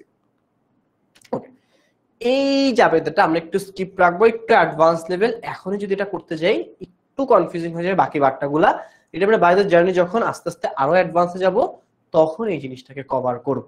তোমাদের জাস্ট ধরো একটা সারপ্রাইজ হিসেবে থাকলো। আচ্ছা, এটার ক্যালকুলেশন আজকে কোনোভাবে দরকার নাই করা। চলো তোমাদের কিছু এমসিকিউ টেস্ট হয়ে যায়।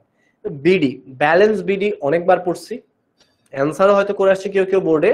একটু কমেন্ট করে জানাই সবাই, ব্যালেন্স বিডি এইচএসসি তে যারা ঢাকা বোর্ড 22 দিছে তাদের জন্য এই প্রশ্নটা কিন্তু ছিল। তারা পারছে। এসএসসিতে আমার বিশ্বাস তোমাদেরও কারো না কারো প্রশ্ন ছিল। এখনো কি মনে আছে বিডিতে আসলে কোথায় যায়?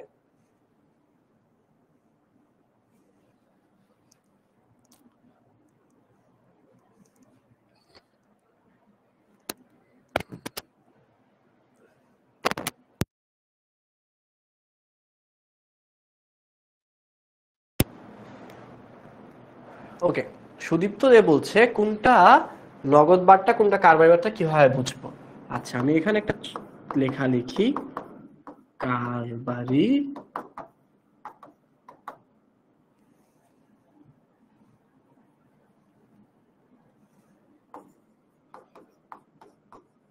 বার্তা। এটা দুইটা বিষয় আসবে, ক্রয়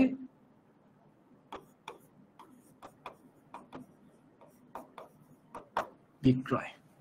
কারবারি বার্তা জিনিসটা দুইটা ক্ষেত্রে আসে, ক্রয় এবং বিক্রয়। ক্রয়টা একটু বেশি বাজে হয়ে গেছে।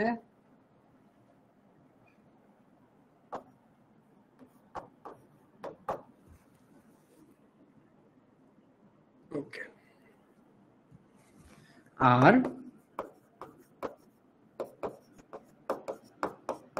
নগদ বার্তা। এখন নগদ বার্তা কোথায় কোথায় আসে? একটা হচ্ছে দেনাদার থেকে প্রাপ্তি, আরেকটা আসে প্রদেয় বা পাওনাদারকে পরিশোধ। তোমরা এই জায়গাটা জাস্ট নোট রাখো। কারবারি বার্তা আমি কখন কখন চিন্তা করব? যখন পণ্য ক্রয় হচ্ছে, বিক্রয় হচ্ছে। আর নগদ বার্তা কখন কখন চিন্তা করব? যখন দেনাদার থেকে টাকা পাচ্ছি অথবা পাওনাদারকে পরিশোধ করতেছি। ঠিক আছে, এই ট্রিক্সটা জাস্ট আমি একটু বোর্ডটা ছেড়ে দিচ্ছি, তোমরা একটু স্ক্রিনশট নিয়ে রাখো। এটা যদি খেয়াল রাখতে পারি ভাইয়া, কোথাও কখনো আটকাবো না আমরা কোনো বার্তাতে।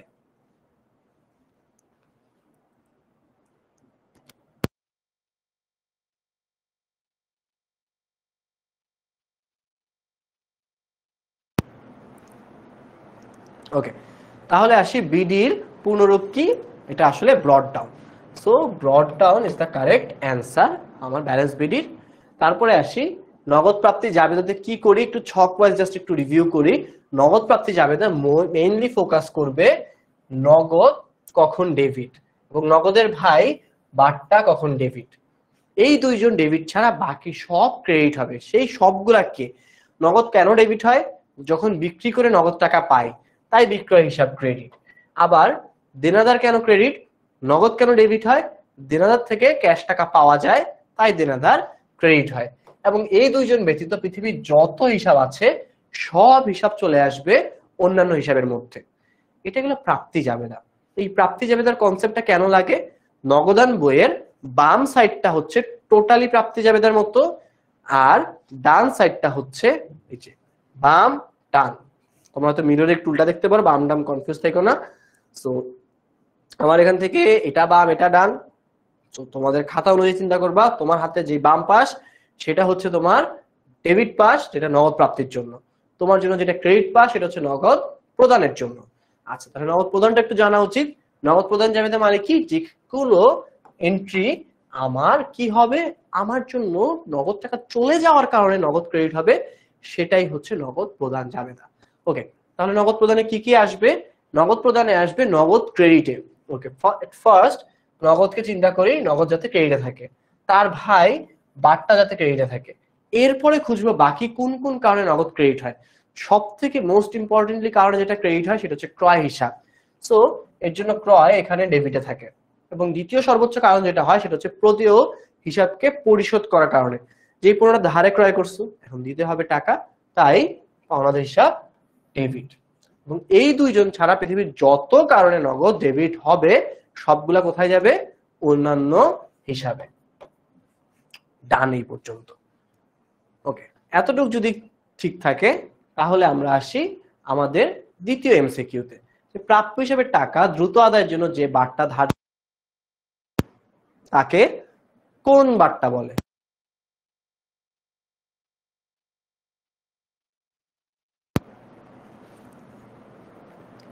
তাহলে আমরা তখন কি শিখলাম, এই যে একটু আগে আমি ভাইয়া নোট করে দেখাই দিলাম যে প্রাপ্য হিসাব সম্পর্কিত যখনই কোনো বার্তা আসবে সেই বার্তাটাকে আমরা আসলে বলি নগদ বার্তা। কোন অপশনে আছে? নাই। তাহলে আমরা ক্রয় বার্তা যে আসবেন এটা জানি, বিক্রয় বার্তা যে আসবে না এটাও জানি। আচ্ছা, এখন আসি প্রাপ্য হিসাবের আদায়ের সময়। প্রাপ্য হিসাব থেকে আদায় করলে নগদ ডেবিট হয়, নগদের ভাই বার্তাও ডেবিট হয়। তাহলে ক্রেডিটটা কি হয়? ক্রেডিট হয় দেনাদার নিজে, দেনাদারটা ক্রেডিট হয়। এখন চিন্তা করেন বার্তা ডেবিট হয়েছে, বার্তা ডেবিট মানে আমি একটু কি বলছি, অ্যাসেট হচ্ছে প্লাস, এক্সপেন্স হচ্ছে প্লাস, আর দেনাদার নামক যেই সম্পদটা ছিল, অ্যাসেটটা ছিল সেটা মাইনাস। তাহলে এই যে এটা একটা কি এক্সপেন্স, বার্তা যখন ডেবিট হয় সেই বার্তাটাকে বলা হয় প্রদত্ত বার্তা। বার্তা যখন ডেবিট হয় সেই বার্তাটা কি বলবো? প্রদত্ত বার্তা। এখন অপশনটা বের করা ইজিয়ার না? কোন অপশনে আছে প্রদত্ত বার্তা? এ নাম্বার অপশনে আছে। আরই তাহলে ব্যাক এন্ডে যত ব্যাখ্যা ছিল সবগুলো জেনে ফেললাম। এখন আর আশা করি প্রাপ্তি এবং প্রদত্ত বার্তা বা প্রাপ্ত এবং প্রদত্ত বার্তা নিয়ে কোনো ইস্যু ফেস করবা না। পরের কোশ্চেন, হিসাব চক্র আমরা দেখেছি। হিসাব চক্র যখন পড়েছি একদম এসএসসি রুট লেভেল থেকে আমরা একটা জিনিসই যাচ্ছি যে আমার হিসাব চক্রের মধ্যে একটা জিনিসই ঐচ্ছিক, সেটাকে বলা হয় কার্যপত্র। কার্যপত্র একটা ঐচ্ছিক ধাপ। ওকে, পরবর্তীতে নগদান বইয়ের যে প্রস্তুতের যে এই প্রিপারেশন, এই থিওরিটিক্যাল জিনিসগুলা তার একটু ইগনোর করতে পছন্দ করি। কারণ আমার কথা হচ্ছে আমি এত কিছু যদি বকবকে করি, তোমার বসে বসে যদি স্লাইডই পড়তে হয় তাহলে আমার বকবক করার লাভ কি? সো এই স্লাইড কখন পড়বো? বাসায় পড়বো, রিল্যাক্সে পড়বো, কোনো সমস্যা নাই।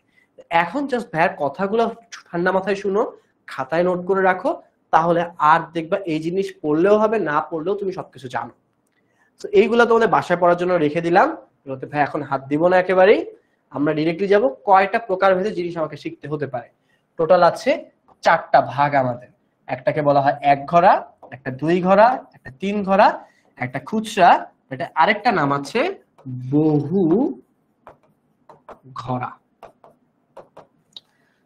তাহলে বহু ঘরা নগদান বইও আমাদের জন্য কি এক ধরনের নগদান বই হিসেবে কাউন্ট হয়। আচ্ছা, এখন এখান থেকে আমরা আজকে কি শিখবো? আজকে শুধু শিখবো 2 ঘরা আর 3 ঘরা, কিন্তু বহু ঘরা যেটা আছে বা আমাদের খুচরা নগদান বই সেটা আমরা আজকে শিখবো না। সেটা যখন আমাদের ফুল অন পড়াশোনা শুরু হয়ে যাবে, একেবারে পড়াশোনার ভিতরে ঢুকে যাব, কলেজ শুরু হয়ে যাবে, তখন আমরা এই টপিকে চলে যাব। আচ্ছা, এক ঘরা নগদান বই সব থেকে ইজিয়েস্ট ওয়ান তোমাদের জন্য। এক ঘরা টুকটাক হয়তো তোমরা এসএসসি তে করেছো, অনেকে স্কিপ করি, অনেকে করি, সমস্যা নাই। এখন জাস্ট শর্টকাট একটা ম্যাথ দেখবো, দেন 2 ঘরাতে আমরা আসলে একটা বড় সময় ইনভেস্ট করে আজকে শিখবো। সবাই কি রেডি না সবাই ঘুমায় গেছি? একটু কমেন্টে দেখি তো সবাই ঠিক জেগে আছে কিনা ঠিক মতো। ওকে, সো আমরা অলমোস্ট 1 ঘন্টাতে কি কি পড়ছি একটু রিক্যাপ করি। সো এট ফার্স্ট আমরা জানলাম আমাদের সিলেবাস কি হতে পারে। সিলেবাস তো না, আসলে বই টই কি কিনবো জানলাম। তারপরে আমরা একটু জানছি যে আমার লেনদেনের সময় নগদ কোথায় কোথায় আসে। আমরা যে 14টা জাবেদা শিখছি, এই 14টা জাবেদা দিয়েই আমার নগদান বইয়ের সবকিছুই মোটামুটি করে ফেলা যায়। জাস্ট আমার একটা জিনিস অ্যাড হবে, সেটা হচ্ছে বার্তার কাজ। বার্তার একটা বেসিক জাবেদা শিখছি যাতে বার্তা নিয়ে কোনো ঝামেলা ফেস করতে না হয়। বার্তা কখন অ্যাড হয়? বার্তা আসলে 3 ঘরা নগদান বইতে যখন করতে বলে তখন অ্যাড হয়। তাহলে আমি যে আজকে জাবেদা শিখছি 14টা, এর মধ্যে দিয়েই আমি 1 ঘরা 2 ঘরা 100% করতে পারবো। বাকি থাকে আমার 3 ঘরা নগদান বই, বহু ঘরা। বহু ঘরা আজকে শিখবো না, 3 ঘরা শিখবো, বার্তার ক্যাচাল শিখবো, সেটা করতে করতে শিখবো। এটা হচ্ছে আমাদের ওভারঅল একটা রিক্যাপ। আজকে এই 50 মিনিট না 54 মিনিটে আমরা কি কি জিনিস জানছি, সবকিছুর সাথে এসএসসির মিল কি পাওয়া যাচ্ছে? তোমরা একটু কমেন্ট করে বলো যে তোমরা কি এসএসসির মিল খুঁজে পাচ্ছ, নাকি মনে হচ্ছে আর এগুলো তো সবকিছুই আমার জন্য নতুন। সবকিছু নতুন মনে হচ্ছে না, সব পুরাতন মনে হচ্ছে? যদি সব পুরাতন মনে হয় তাহলে বলতে হবে এসএসসি জার্নিতে আছি, বেসিক বিল্ডিং এ আছি, অ্যাডভান্স এখনো কিন্তু আমরা চাই নাই। ওকে, রশনি বলছে রেডি, রায়ান বলছে হাত তুলেছে, জেগে আছে, ঠিক আছে। ওকে, সঞ্জনা আফরিন বলছে জি ভাইয়া আছি, আরাফা আক্তার বলছে জি স্যার। ওকে, সবাই জাগ্রত আছে, খুবই ভালো লাগছে। ওকে, let's start Toya. Okay, yes surely আমরা এখনই শুরু করব। জাস্ট একটু চিন্তা করব যে আমরা সবকিছু কি মিল পাচ্ছি কি পাচ্ছি না একটু জানান তাহলেই হবে। ওকে, আলিশা বলছে ক্লাস কয়টা পর্যন্ত? ক্লাস 9:30 পর্যন্ত। 9:30 পর্যন্ত আমরা টপিকগুলো জাস্ট দেখে ক্লোজ করে ফেলবো। ওকে, হ্যাঁ মিল পাচ্ছি, জি জি স্যার, ঠিক আছে। তো আমাদেরও মেইন কাজই হচ্ছে তোমাদেরকে দুইটা ট্র্যাকের মাঝখানে একটা জার্নিতে রাখা, যেখানে আমরা একেবারেই নতুন সবকিছু শিখতেছি না, একেবারেই সবকিছু পুরাতন শিখতেছি না। ওকে, এসএসসি তে অনেক মিল, ইয়েস। আমি যদি আমার একটা ঘটনা শেয়ার করি তোমাদের, একটু পানি খাই তারপর শেয়ার করছি।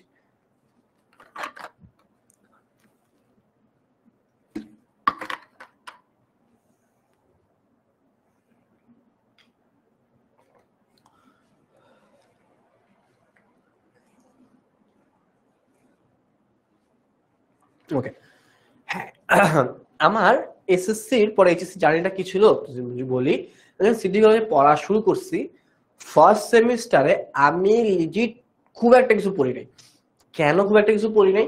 কারণ সব কিছু এসএসসি তে যা বেসিক ছিল, তো শক্তপোক্ত বেসিক ছিল যে আমার ফার্স্ট 4 মাস সবই মনে হয়েছে আমার পড়া। এই যে নগদান বইগুলো তো এসএসসি তে পড়ছি, সেম জিনিস এইচএসসি তে। এর আগে যেটা আছে ক্রয় জাবেদা, বিক্রয় জাবেদা, ক্রয় ফেরত, বিক্রয় ফেরত, নগদ প্রাপ্তি, নগদ প্রদান, এই 6টা। নগদান বই 4টা, 10টা টপিক 2 মাস ধরে পড়াইছে। ধরো 2 মাসে 10টা টপিক, তো আমি সবকিছুই আগে পড়ছি। নতুন এমন কি শিখবো? তেমন কিছু শেখার ছিলই না আলটিমেটলি। এরপরে আসবে নগদান বই, আসবে রেওয়া মিল, সরি নগদান তো পড়তেছি, এরপর আসবে রেওয়া মিল। রেওয়া মিল তো সবকিছুই আগে পড়ছি, এখনো আগের জিনিসই পড়বো, আর একটু অ্যাডভান্স লেভেলে পড়বো, ঠিক আছে? তো কানেকশন অনেক কিছু পাবা, কানেকশনকে জাস্ট কি করতে হবে, আরো স্ট্রেনথেন করতে হবে যাতে শক্তপোক্ত কানেকশন হয়, কোথাও কোথাও বাড়ি না খেজে। আচ্ছা চলেন আমরা একটা একঘরা নগদান বইয়ের চেহারা কি হবে, কোথায় কোথায় কি বসতে পারে, সবকিছু জাস্ট একটু কানেক্ট করি।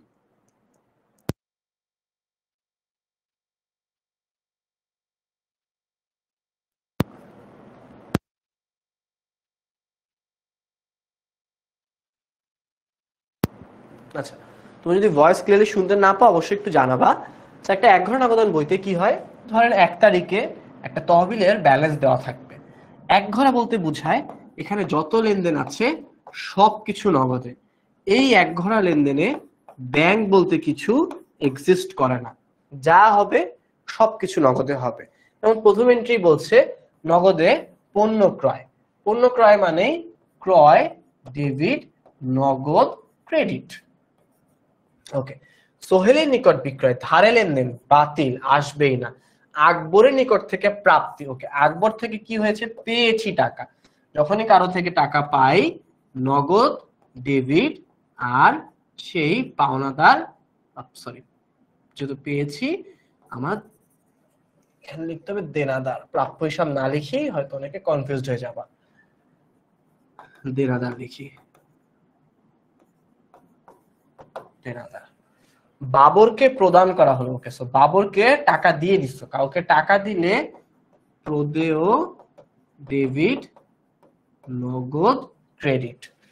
নগদে সাপ্লাইজ ক্রয়, সাপ্লাইজ ক্রয় করছো কিন্তু কিসে, নগদে ক্রয় করছো, তাহলে আমি এস লিখলাম সাপ্লাইজ ডেবিট, আর নগদে ন লিখলাম ক্রেডিট।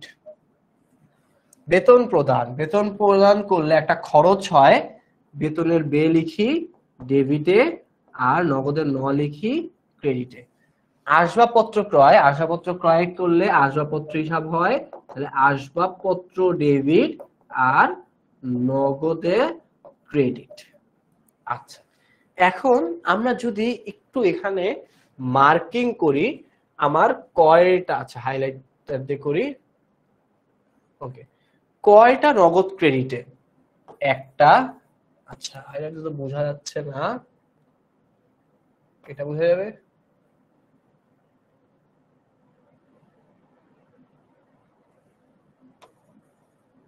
হাইলাইট দিতে হবে না,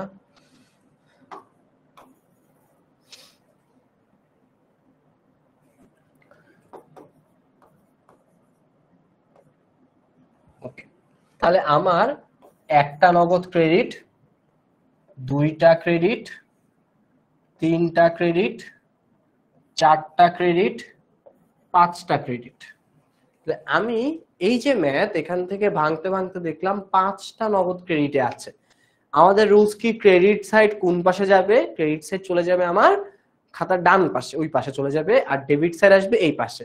তাহলে আমার ক্রেডিটের গুলো সবগুলো যদি বসাই, কয়টা পাইছিলাম? 5টা। এই যে ক্রয় হিসাব, বাবর হিসাব, সাপ্লাইজ হিসাব, বেতন হিসাব, আসবাবপত্র হিসাব।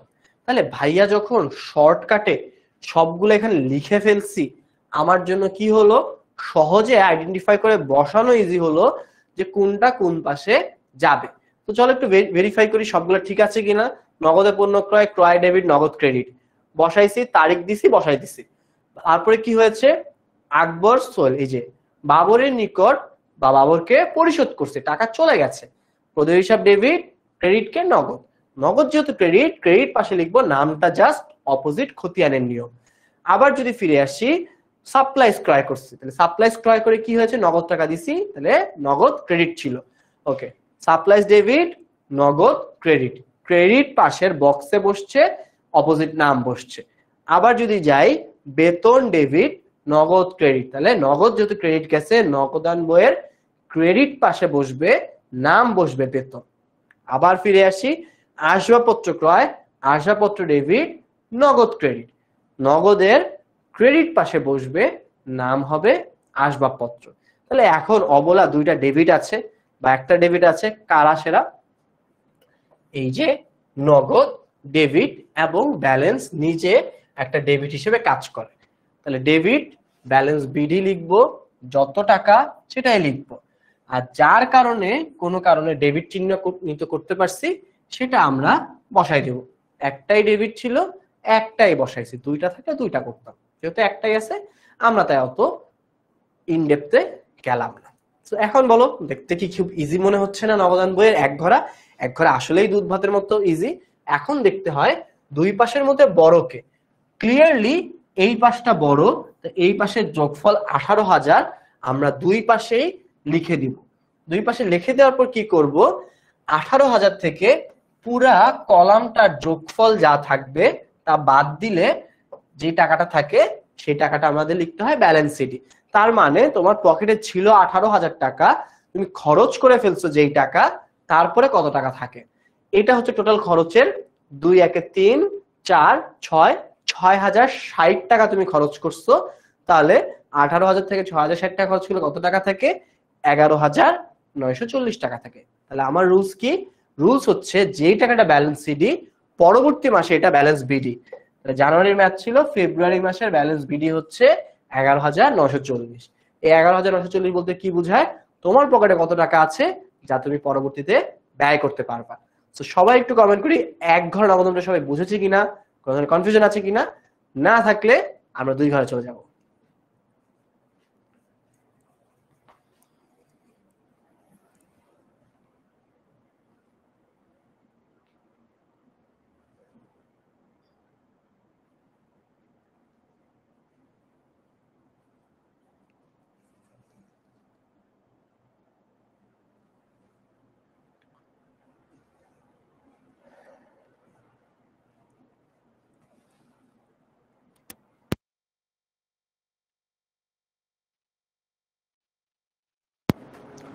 ওকে, এখনো কারো কোনো প্রশ্ন দেখছি না। ওকে, ক্লিয়ার দেখ, যাক ভেরি গুড। তাহলে চলেন আমরা একটা বিপরীত দাখিলা শিখি। এক ঘর নগদান বইতে বিপরীত দাখিলার কোনো প্রশ্ন আসে না, 2 ঘরা থেকে বিপরীত দাখিলাটা আমাদের প্রয়োজন হয়। এখন বিপরীত দাখিলা বলতে কি বোঝায়? বিপরীত দাখিলা বলতে বোঝায় যেখানে নগদ ব্যাংক দুইজনই থাকে, যেখানে নগদ বা নগদান হিসাবও থাকে, আবার ব্যাংক হিসাবও থাকে। দুইটা হিসাবই যেখানে থাকে সেই ধরনের লেনদেনকে বলা হয় আমার কন্ট্রা দাখিলা। তাহলে এখানে যখন আমাকে বলবে, আমার এখানে এন্ট্রিটা কি, আমরা একটু এন্ট্রিটা দেখি। আমাকে বলেছে নগদ অর্থ ব্যাংকে জমা। আমরা একটু আগে যারা যারা পারছি সবাই, নগদ অর্থ ব্যাংকে জমা বলতে বোঝায় ব্যাংক হিসাব ডেবিট এবং নগদান হিসাব ক্রেডিট। তাহলে ডেবিট কে ব্যাংক হিসাব, ক্রেডিট কে নগদান হিসাব। টাকার অ্যামাউন্টে ধরি 2,000 2,000। আচ্ছা, এখন আমাদের রুলস অনুযায়ী ফোকাস করি। ব্যাংক হিসাব ডেবিট, ব্যাংক হিসাব যখন ডেবিট হবে, আমার নগদান বইয়ের দৃষ্টিকোণ থেকে ব্যাংক ডেবিট, কোথায় আছে ডেবিট পাশে? ব্যাংক। তো এটা হচ্ছে ডেবিট পাশ, যার মধ্যে ব্যাংকে টাকা বসাবো 2000। নামে ফোকাস না করি, ব্যাংক ডেবিট, টাকা বসানোর নিয়ম কি? ডেবিট পাশে ব্যাংক কলামে 2000। নাম তাহলে কি হবে? আমাদের রুলস একটাই, যা বসে তার নাম উল্টা হয়। তাহলে ব্যাংকে টাকা বসছে, নাম হবে উল্টা নগদান হিসাব। আবার যাই, নগদ এখানে ক্রেডিটে চলে আসছে। আমরা জানি দুই ঘর নগদান বইতে দুইটাই পক্ষ, একটা ব্যাংক একটা নগদ। দেখেন নগদ ব্যাংক এই দুইটাই তো পক্ষ, দুইটা পক্ষে যখন আমরা যাচ্ছি তখন কি করতে হচ্ছে আমাকে? আমার নগদ ক্রেডিটে ক্রেডিট পাশে নগদ কলমে 2000 টাকা লিখবো। লিখলাম 2000। আমাদের রুলস কি? যে পাশে যা লেখা হয় তার অপোজিট নাম বসে। অপোজিট নামটা কে হবে? অপোজিট নামটা হবে ব্যাংক হিসাব। তোমাদের কাছে আমার একটাই সাজেশন, সেটা হচ্ছে কোনোভাবেই ক্যাশ এবং ব্যাংক যখনই লিখতেছি কিনা, নগদ এবং ব্যাংক যখনই লিখতেছি, আমরা আগে ক্রেডিট ডেবিট অনুযায়ী টাকা বসাবো কলামে, তারপরে নাম বসাতে যাব। আবার একটু বলি, ব্যবসায় প্রয়োজনে ব্যাংকে হতে উত্তর, ব্যবসায় প্রয়োজনে ব্যাংক থেকে যখন টাকা তুলতেছি তখন আমার নগদ টাকা বাড়তেছে, নগদান ডেবিট 5000 টাকা। আমার ব্যাংক হিসাব কমতেছে, ব্যাংক ক্রেডিট 5000 টাকা। তাহলে নগদ এখানে ডেবিট এবং কত টাকা দ্বারা? 5000 টাকা দ্বারা। নগদ ডেবিট, ডেবিট পাশে নগদ কলাম আছে, ডেবিট পাশে নগদ কলাম আছে, 5000 বসাবো এবং নাম চিহ্নিত করব কে আছে? নাম হচ্ছে ব্যাংক হিসাব, নাম ব্যাংক হিসাব। আবার ওই পাশে যখন যাব তখন কি চিন্তা করব? আমার কে ক্রেডিট, এখানে ব্যাংক হিসাব ক্রেডিট আছে 5000 টাকার দ্বারা। তাহলে ব্যাংক হিসাব যেহেতু ক্রেডিট, তাহলে ক্রেডিট কলামে ব্যাংকে বসাই 5000 টাকা। নাম কি করতে হবে? ঠিক তার উল্টা, এটার অপোজিট যে নাম আছে তাকে বসাবো, তার মানে নগদান হিসাব বসাবো। সবার সাধারণত যেটা ঝামেলা হয়, অলওয়েজ এই এন্ট্রির নাম কোন পাশে আসলে কাকে বসাবো বুঝি না। নাম নিয়ে যত গ্যাঞ্জাম, নামের গ্যাঞ্জামে আমরা যাব না, আমরা আগে টাকা বসাবো, নাম অটোমেটিক আসবে। তাহলে কি বুঝালাম? টাকা বসালে নাম কিন্তু একা একাই চলে আসবে, কোনো অসুবিধা নাই। সবাই একটু কমেন্ট করে জানাই যে ভাইয়া এই যে ঝামেলা ছিল, ঝামেলা কি এখন বুঝছি কি বুঝি নাই? যে বুঝি নাই তারাও কমেন্ট করি, যে বুঝছি সেও কমেন্ট করি যে ক্লিয়ার কি ক্লিয়ার না। ওকে, হুজাইফা রাফি অন্য টপিকের কথা বলছে, ওকে প্যারা নাই। বাকিরা একটু কমেন্ট করে ফেলে দ্রুত যে আমরা কি এই টপিকের যত ঝামেলা আছে বুঝছি কিনা। এখনো যাদের ক্লিয়ার না তাদের জন্য আছে ম্যাথ। কারণ ভাইয়ার একটাই বিলিভ, ম্যাথ যদি হাতে কলমে করি তাহলে আর কোনো সমস্যাই থাকবে না। কারণ ডিরেক্টলি চোখে দেখা খাতায় করা অনেক পার্থক্য। তুমি শুধু দেখতেছো, আমার কথা শুনতেছো, কিন্তু আলটিমেটলি খাতায় কলমে কিছু করতেছো না, তোমার জন্য কিন্তু একটু ডিফিকাল্ট হবে সবকিছু ট্র্যাক রাখা। ওকে, না ভাইয়া ক্লিয়ার, জি ভাইয়া ক্লিয়ার। ওকে, দুইজন দেখেছি, বাকিদেরও কমেন্টে আশায় আছি। ততক্ষণ পর্যন্ত আমরা এই ম্যাথটাকে একটু ব্রেকডাউন করি।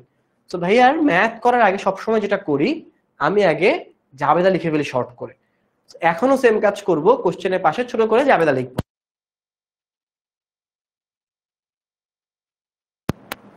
ওকে, ফার্স্ট থিং ফার্স্ট, এটা আমার ব্যালেন্স কি আছে? প্রারম্ভিক ব্যাংক জমা, প্রারম্ভিক নগদ টাকার ব্যাংক জমা, দুইটাই ডেবিট। এখানে কোনো কাজ করব না, কাজ করব আমার সবকিছু এখান থেকে।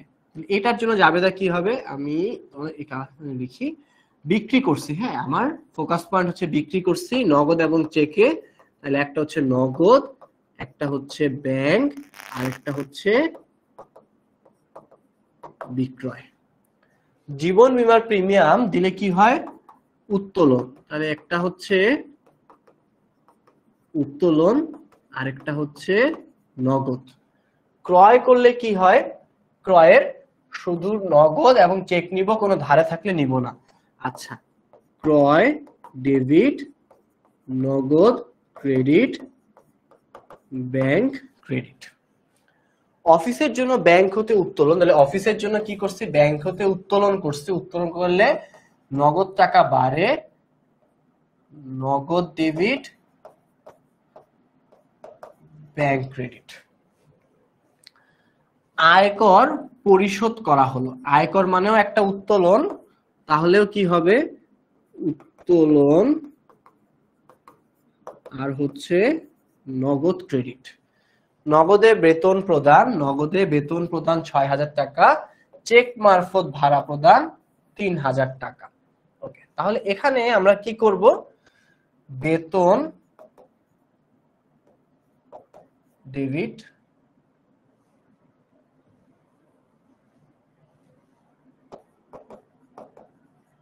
বেতন ডেবিট নগদ ক্রেডিট, আরেকটা হচ্ছে এটারই পাশে লিখি ভাড়া ডেবিট ব্যাংক ক্রেডিট। সব জাবেদা করে ফেলছি, ঠিক আছে, সবগুলো জাবেদা করে ফেলছি। এখন করাটা রিজন কি, আমার যাতে ইজিলি আমি এই জাবেদাগুলা মাথায়, যেহেতু বা মাথায় যা ছিল খাতায় লিখে ফেলছি, এখন ট্র্যাক করে শুধু নগদান বইতে আমি বসাতে থাকবো। ওকে, এইচএসসির কোশ্চেনের প্যাটার্ন কেসিসির মতো সেম, অলমোস্ট সেম। 11টা কোশ্চেন থাকবে, 7টা দিতে হবে, এমসিকিউ থাকবে 30টা দিতে হবে। এখন এখানে কিছু এক্সট্রা টপিক অ্যাড হবে, ধরো তোমার ব্যাংক সমন্বয় অ্যাড হবে, অবচয় একটা অধ্যায় অ্যাড হবে, প্রাপ্য হিসাবের কুড়িনের একটা অধ্যায় অ্যাড হবে, 3-4টা অধ্যায় তুমি নতুন শিখবা, বাট টাইপ অফ কোশ্চেন একই, ক খ গ করেই দিবা, 7টা কোশ্চেনই দিবা, 70 মার্কসের পরীক্ষা দিবা। আচ্ছা, এখন যেহেতু এত কিছু দাগাই ফেলছি, আমি ডেবিট ক্রেডিটের পাশও চিন্তা করি। আমার নগদ ডেবিট কখন আসছে, এই যে নগদ ডেবিট, আর নগদ ডেবিট আছে, এখনো এই পাশে কোনো নগদ ডেবিট দেখছি না, এই পাশে একটা নগদ ডেবিট আছে, আর কোনো নগদের ডেবিটের কাজ নেই। ম্যাক্সিমাম কাজ কোথায়, নগদ টাকা ক্রেডিটের। তাহলে ফার্স্ট থিং ফার্স্ট, 1 জুলাই তারিখে নগদ তহবিল ছিল 26,500, ব্যাংক জমা উদ্ধৃত ছিল 22,500 টাকা। তাহলে 26,500 আর 22,500 নিয়ে আমরা কাজ করি প্রথম ধাপেই। ওকে, সো এইটা থেকে কাজ করি। আচ্ছা, স্লাইডটা এটা হয় নিয়ে আসি এই পাশে, কি এত কষ্ট করে লিখছি যেহেতু, এটা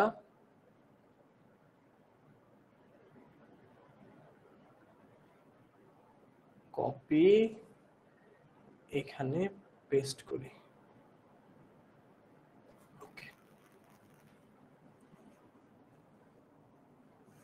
আচ্ছা, তাহলে প্রথমেই প্রারম্ভিক নগদ তহবিল 26, আরে দুঃখিত, আমরা স্লাইড বারবার অন্য করে লেখা শুরু করেছি। ওকে, প্রারম্ভিক নগদ তহবিল 26,500 আর ব্যাংক জমা 22,500। এটা কোথায় লিখতে হবে, এটা ব্যালেন্স বিডি লিখে আমার ডেবিট পাশে বসাতে হবে। ব্যালেন্স বিডি লিখে ডেবিট পাশ, ইট ইজ বাম পাশ হচ্ছে ডেবিট পাশ, এখানে 26,500 22,500 বসাই দেব। পরবর্তীতে নগদে পণ্য বিক্রয় 7,500 টাকা, দাগ কাটা চেকে 5,000 টাকা। তাহলে এই যে নগদে পণ্য বিক্রয়, যার কারণে কি হয়েছে, নগদ ডেবিট হয়েছিল, ডেবিট পাশে বিক্রয় হিসাব, নগদে যেটা নগদে, ব্যাংকের যেটা ব্যাংকে। আমার জাস্ট পাশটা খেয়াল রাখতে হবে কোন পাশে আসছে, যেহেতু ডেবিট পাশে কি কিসে আসছে, নগদে আসছে ব্যাংকে আসছে, সেই হিসেবে বসাই দিলাম। পরবর্তীতে জীবন বীমা প্রিমিয়ামে নগদ কি ছিল, ক্রেডিট ছিল, ক্রেডিট মানে কোন পাশে যাবে, এই পাশে চলে আসবে। উত্তোলন এবং জীবন বীমা প্রিমিয়ামে 3,000 টাকা আমরা বসাই ফেলছি। পরবর্তীতে ক্রয় যখন 12,000 টাকা, 60% 40% হচ্ছে চেকে, 60% নগদে 40% চেকে। তাহলে ক্যালকুলেশনটা কিভাবে করতে হবে, ক্যালকুলেটর করতে হবে।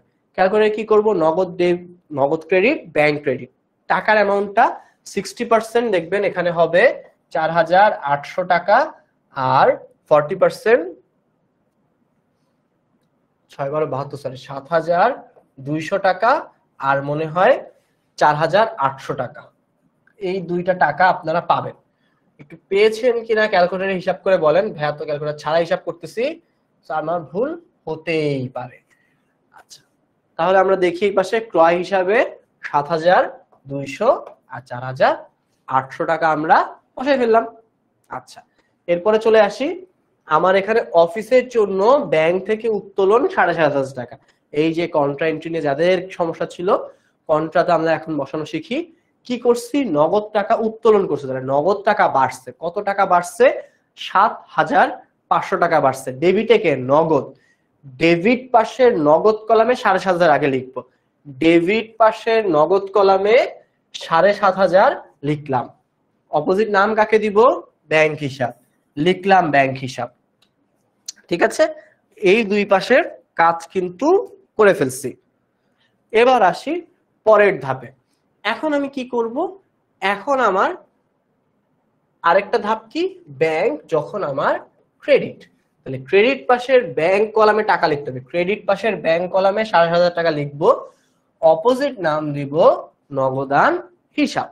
লিখলাম, টান। আবার পিছিয়ে আসি, আয়কর পরিশোধ। আয়কর পরিশোধ কত? ৪,৫০০ টাকা। আয়কর পরিশোধে যাবে দেখি উত্তোলন ডেবিট, নগদ ক্রেডিট। যখনই নগদ ক্রেডিট, আমার চিন্তা কি? নগদান হিসাবে ক্রেডিট পাশে যে আমার হিসাব আছে সেখানে লিখবো। কোন কলামে লিখবো? নগদ কলামে লিখবো।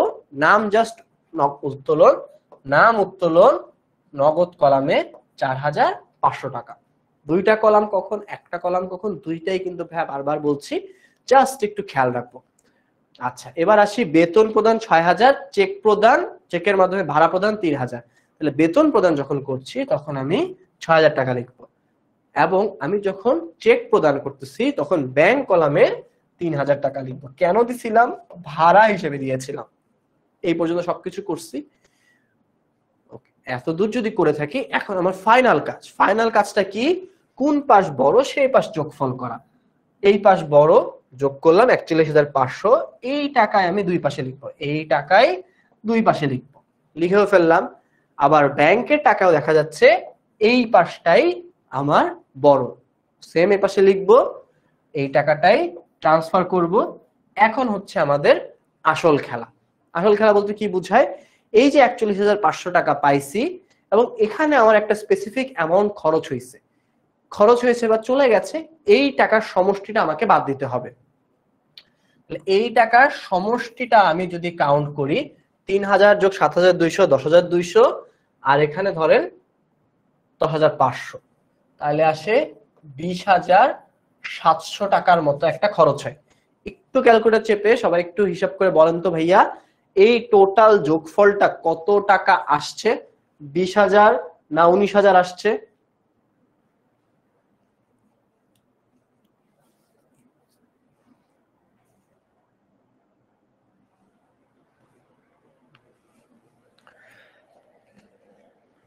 যদি ক্যালকুলেটরও না থাকে তাহলে কিন্তু সমস্যা, এখনই ধরা পড়বে কে কে ক্যালকুলেটর ছাড়া বসছে। তো এই টোটাল যোগফল কিন্তু ভাইয়া মুখে মুখে করার চেষ্টা করছি, ভুল করতেই পারি, মনে হয় না ভুল করছি, তাও আপনাদের ভেরিফিকেশনের জন্য বলা যে একটু হিসাব করে বলেন যে সবকিছু আদৌ ঠিক মতো হয়েছে কিনা। আচ্ছা, এই ক্যালকুলেটর হিসাবগুলো অনেকে মনে হতে পারে না যে ভাইয়া এত হিসাব মাথায় কিভাবে করি। কারণ তোমাদের কিন্তু এই এইচএসসি জার্নির পরবর্তী যে জার্নিটা আছে সেটা হচ্ছে কি অ্যাডমিশন জার্নি। অ্যাডমিশন জার্নিতে কিন্তু আর ক্যালকুলেটর নাই, তখন তোমাকে মুখেই হিসাব করতে হবে। এখনো তো পার্সেন্টেজের ইনডেপথে আমরা যাই নাই। পার্সেন্টেজ যখন শিখবো মাথায় ক্যালকুলেট করা, তখন মনে হবে আয় হায় ভাই পার্সেন্টেজ কি আবার মাথায় করা যায় নাকি? কি বলেন 33.33, এগুলা কি কেউ ক্যালকুলেট ছাড়া করে? আমরা নিজেরাও কখনো চিন্তা করি নাই। যখন অ্যাডমিশন কোচিং শুরু করছি তখন তো ভাইয়ারা শিখায়, আল্লাহ এগুলা কি শিখাইতেছে, এত কঠিন কঠিন জিনিসপত্র। সো কঠিন জিনিসও কঠিন লাগে নাই, তারপরে তারা কঠিন জিনিস দিয়ে সহজ ভাবেও শিখাই দিচ্ছে কিভাবে ক্যালকুলেট করবো। ওকে, সো অলরেডি অনেক হিসাব করে ফেলছে 20,700 টাকা। তাহলে ভাইয়া ভুল হিসাব করি নাই। তাহলে আমার এখন কাজ কি? আমার যেই 41,500 টাকা যেই পাশ বড় সেখান থেকে এই 20,700 বাদ দেওয়া, এবং রেজাল্টটা আসবে 20,800 টাকা। 41,500 থেকে 20,700 যখন বাদ দিয়েছি, টোটাল টাকা পেয়েছি 20,800 টাকা, যেটা ব্যালেন্স সিটি। সিমিলার ভাবেও আমার এই পাশে আমার একই কাজ করতে হবে।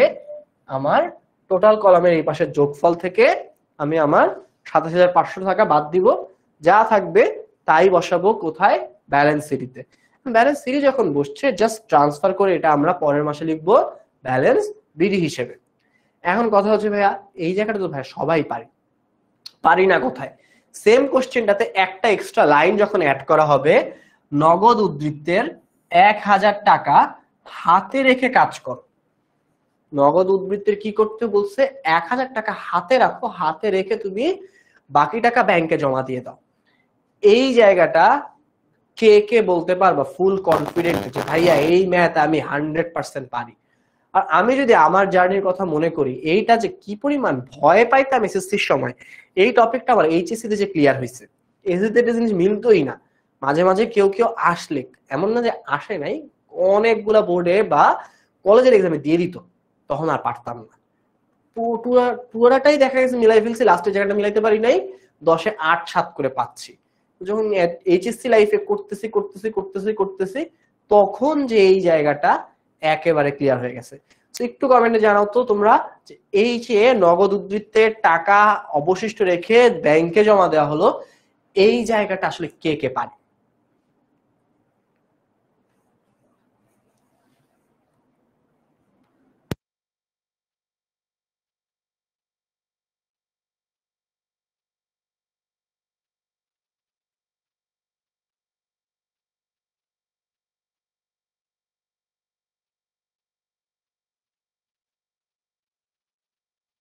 ওকে, হুজাইফা রাফির কনফিডেন্স দেখে আমার খুবই খুবই ভালো লাগলো, যে অ্যাটলিস্ট কেউ সাহস করে বলছে ভাই আমি পারি, কোনো সমস্যা নাই।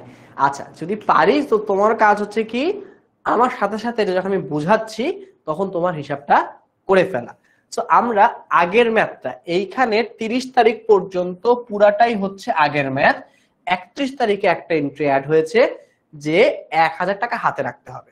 তাহলে যখন এই এন্ট্রিটা কথা বলেছে সবকিছু সেম, আমাদের কাজ শুরু হবে যেটার উদ্ধৃত্ত হাতে রাখতে বলছে।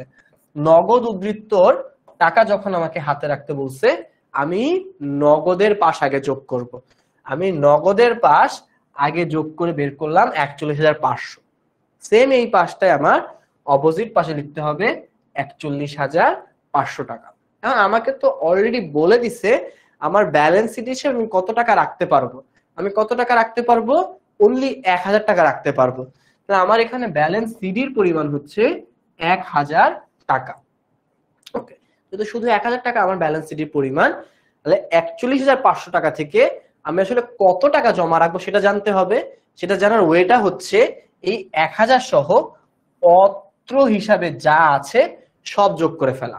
অত্র কলামে যা আছে সব কিছু যোগ করে ফেলা। সব যদি যোগ করি, ভাইয়া একটা একটা সিরিয়ালে যোগ করি, 3 যোগ 7200, 10,200, আর এখানে ছিল 10,500, টোটাল ছিল 20,700 যোগ 1000, ধরো 21,700 টাকা আসছে। আমার যোগফল কত?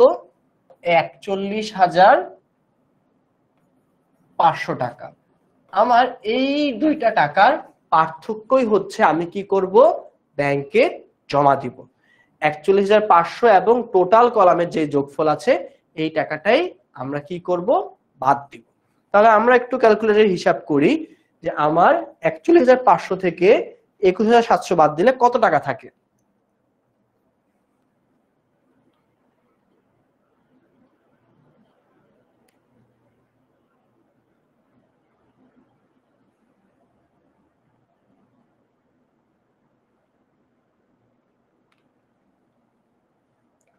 কেউ কি হিসাব করে বের করতে পারছি? আমার হিসাব হচ্ছে আগের থেকে 1000 টাকা কম, তার মানে 19,800 টাকা আমি ব্যাংকে জমা দিব। মানে কি, আমার 1000 টাকা পকেটে রেখে দিচ্ছি, 1000 টাকা পকেটে রাখতেছি, বাকি টাকা ব্যাংকে রাখতেছি। কারণ ঢাকা শহর সেফ না, যে কোনো সময় কেউ ছুরি চাপাতি দেখায় তোমার পকেট থেকে টাকা নিয়ে যেতে পারে, তোমার লকার থেকে টাকা নিয়ে যেতে পারে। তুমি কই রাখবা? ব্যাংকে রাখবা। তাহলে ব্যাংকে আমি কত টাকা রাখবো? 19,800 টাকা ব্যাংকে রাখবো। 19,800 টাকা ব্যাংক কলামে বসাইলাম। কন্ট্রা এন্ট্রি, ব্যাংকে জমা রাখলে জাবেদা হয় কি, ব্যাংক ডেবিট আর নগদ ক্রেডিট। কত টাকা? 19,800 টাকা। 19,800 টাকা। ওকে, ব্যাংক কলামে যেহেতু ব্যাংক ডেবিট জমা রাখার সময়, তাই ব্যাংক কলামে ডেবিট, অপোজিট কন্ট্রা হিসাব নগদান হিসাব লিখছি 19,800 টাকা। ক্রেডিটকে নগদ হচ্ছে ক্রেডিট 19,800 টাকা। তাহলে আমার ক্রেডিট পাশের নগদ কলামে 19,800 লিখতে হবে। তাহলে ক্রেডিট কলামের নগদ পাশে আমি 19,800 টাকা লিখলাম, যেখানে অপোজিট নাম ব্যাংক হিসাব কন্ট্রা এন্ট্রি লিখছি। এখন যে আমি ব্যাংক যোগ করব, 22,500 যোগ 5,000 যোগ 19,800 টাকা, এই তিনটার যোগফল কত আসে একটু দেখি। ক্যালকুলেটর নিয়ে যোগ করতেছি। 22,500 যোগ 5,000 যোগ 19,800, তাহলে আমার টোটাল ব্যাংক ব্যালেন্স এখন বেড়ে দাঁড়াইলো 47,300 টাকা। আচ্ছা, তাহলে এই পাশেও কি করব, আমার 47,300 টাকা। আচ্ছা, 47,300 টাকা বসলো। তাহলে আমার কাজ কি, 47,300 টাকা থেকে টোটাল এই কলামটা বাদ দেওয়া। টোটাল কলামের যোগফল কে কে আছে, 7,500 যোগ 3,000 10,500 টাকা যোগ হচ্ছে 4,800 টাকা, 15,300 টাকা হচ্ছে টোটাল। আমার খরচ হয়েছে কত টাকা থেকে, 47,300 টাকা থেকে। তাহলে মাইনাস দিয়ে দিই 47,300, থাকলো হচ্ছে 32,000 টাকা। তাহলে আমার ব্যাংক ব্যালেন্স কত, 32,000 টাকা। এই 32,000 টাকা আমাকে কি করতে হবে, আগস্ট মাসে এসে আবার ব্যালেন্স বিডি কত কত টাকা, নগদে 1,000 টাকা আর ব্যাংকে 32,000 টাকা ব্যালেন্স থাকলো। ওকে, কে বললো কি কি হয়েছে, সবাই তো শিখতে আসছি, নুব্বার মতো কিছু হয় নাই। ওকে, আপনারা সবাই সহপাঠী, কেউ একটু কম পারি, কেউ একটু বেশি পারি, সবাই কি করবা, নিজেদেরকে সাহায্য করবা, হেল্প করবা, দেশে শিখতে পারে। কখনোই অন্য কাউকে এমন কিছু বলবো না যাতে অন্য কারো খারাপ লাগে। অ্যাটলিস্ট ক্লাসের মধ্যে তো ডেফিনেটলি না, একদম স্ট্রিক্টলি না ভাইয়ার এই জায়গাটায়। ওকে, এখন এই জায়গাটায় না অনেক লেখা হয়েছে, তোমরা একটু জাস্ট বলো যে সবকিছু বুঝেছি কিনা। একটা ফ্রেশ কপি এখানে আছে যেটা হচ্ছে টোটাল সবকিছু বসানো। এখন হতে পারে যে অনেকে যারা আজকে ফার্স্ট শিখতেছি এটা একেবারে কঠিন লাগতেছে, তাদের জন্য ভাইয়ার একটা সাজেশনই থাকবে, তোমরা এই ম্যাথটাই সেম এই ম্যাথটা খাতায় তুলে করবা। খাতায় তুলে করলে কি হবে, তোমার যতটুকু বেসিকের ঝামেলা মনে হচ্ছিল সেই জায়গাগুলা ক্লিয়ার হয়ে যাবে। এরপরে ভাইয়া কি রাখছি, সিকিউ 2। এখন সিকিউ 2 আজকে শিখবো না, আজকে সিকিউ 2 শিখবো না, আজকে এই সিকিউ 2 এরটা আমরা অ্যাজ এ এইচডব্লিউ ভাষায় প্র্যাকটিস করব, কারণ এখানেও একটা ব্যাংক ব্যালেন্স এর কথা উল্লেখ আছে যেটা তোমাদের জন্য ইম্পর্টেন্ট। সো কেউ কেউ চাইলে এটা আমরা স্ক্রিনশট নিতে পারি, আর যাদের মনে হয় যে না ভাইয়া এটা আমরা পারবো, ভাইয়া যেটা করব ক্লাস শেষে এই সিকিউটা তোমাদের পেইড গ্রুপে ভাইয়া এইচডব্লিউ হিসেবে দিয়ে দিব, তোমরা ওই পোস্টের কমেন্টেই সাবমিট করবা তোমাদের কি এইচডব্লিউটা করে, যে ঠিক আছে ভাইয়া এটা আমরা করতে পারছি, যদি না পারি এটাও জানাবা, তাহলে ভাইয়া সলিউশনটা অবশ্যই প্রোভাইড করে দিব। তো আজকের ক্লাসে তৃতীয় 3 ঘন্টা নগদান বইটা ভাই আর ধরবো না, অলরেডি যেহেতু 1.5 ঘন্টা হয়ে গেছে, এখন শুরু করলে কি হবে, আরো আধা ঘন্টা ক্লাস টানতে হবে। তো 10টা পর্যন্ত ভাইয়াদের একদমই ইচ্ছা নাই ক্লাসটা টানার। এই নগদান বই যে সেকেন্ড টপিকটা মানে 3 ঘন্টা নগদান বই, এটা আমরা ডিফারেন্ট আরেকটা ডেতে ফুললি কভার করব, কোনো সমস্যা নাই। আনটিল দ্যাট তোমাদের জন্য যেটা থাকবে, আচ্ছা কেউ কেউ বলতেছে আরেকবার বুঝাই দেন, ঠিক আছে আরেকটা ব্রিফ দিচ্ছি, কোনো সমস্যা নাই। তোমাদের ইন বিটুইন আরেকটা কাজ থাকবে, সেটা হচ্ছে আজকের ক্লাসটা তোমরা কতটুকু এনজয় করেছো, কতটুকু বুঝতে পেরেছো এবং কতটুকু হেল্পফুল ছিল, এইটা নিয়ে একটা শর্ট পোস্ট তোমরা অবশ্যই এইচএসসি 27 যে ফ্রি গ্রুপটা আছে তোমরা একটু ভাইয়াদের জানাই দিবা, যে কোর্সে কি কি জিনিস তোমাদের আসলে পছন্দ হয়েছে বা পড়ানোর মিডিয়াম আসলে পছন্দ হয়েছে কিনা, কোনো ক্রিটিসিজম থাকলে এভরিথিং ইজ ওপেন জানানোর জন্য। আর কোনো রেটিং দেওয়ার যদি অপশন থাকে অবশ্যই রেটিং দিয়ে জানাই দিবা। তাহলে আজকের ক্লাস কি মোটামুটি শেষ হয়ে গেছে। এখন যেহেতু কয়েকজন বলেছে যে ভাইয়া একটু আগের টপিকটা রিভিউ করায় দেন, আমরা একবার জাস্ট একটু গো থ্রু করব। এখানে আমার প্রথম কাজই হচ্ছে আমাকে কত টাকা হাতে রাখতে বলছে সেই টাকাটা বসানো।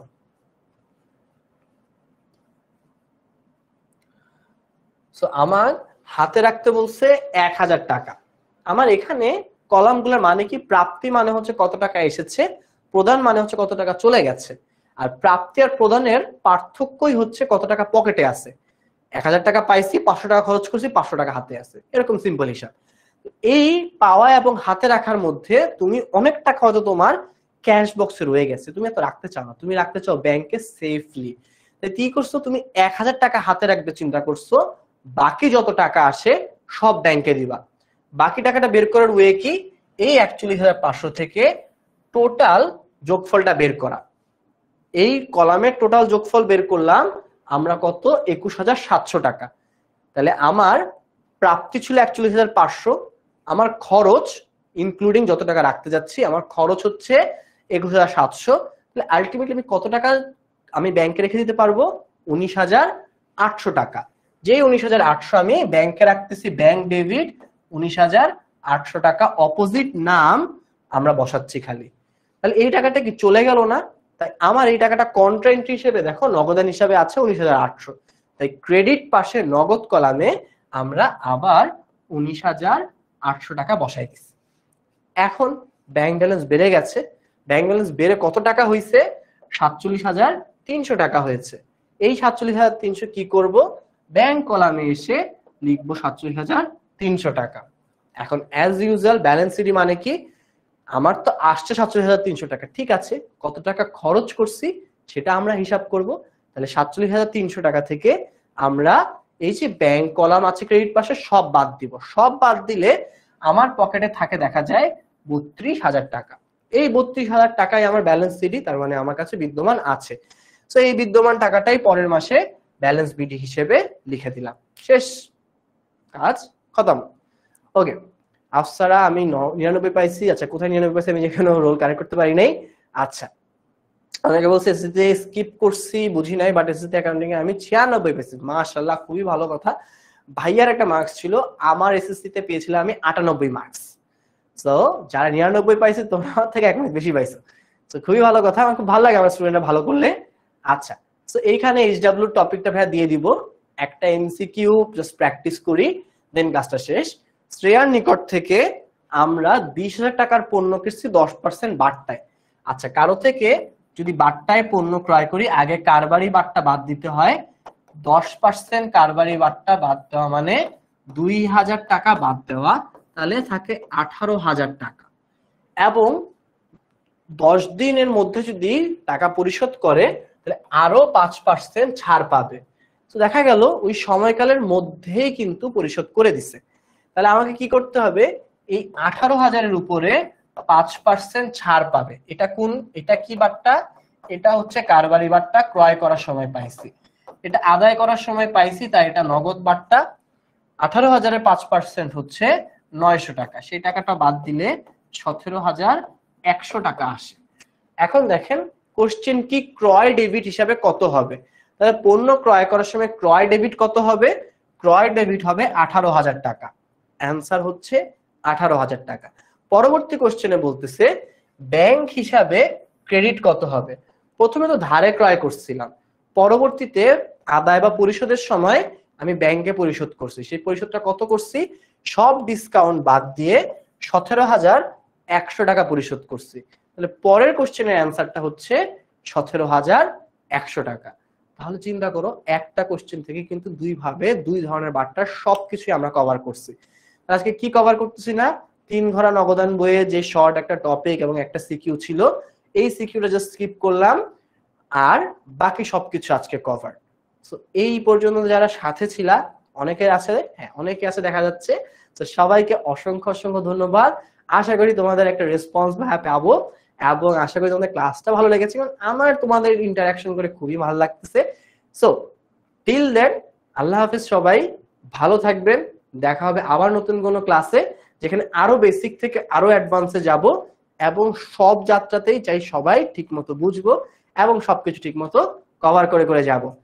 সুস্থ থাকবেন, ভালো থাকবেন, নিজেদের খেয়াল রাখবেন, পরিবারের খেয়াল রাখবেন, এবং মজা করতে থাকবেন, সাথে অল্প অল্প পড়াশোনা করতে থাকতে হবে। আল্লাহ হাফেজ সবাই, আসসালামু আলাইকুম।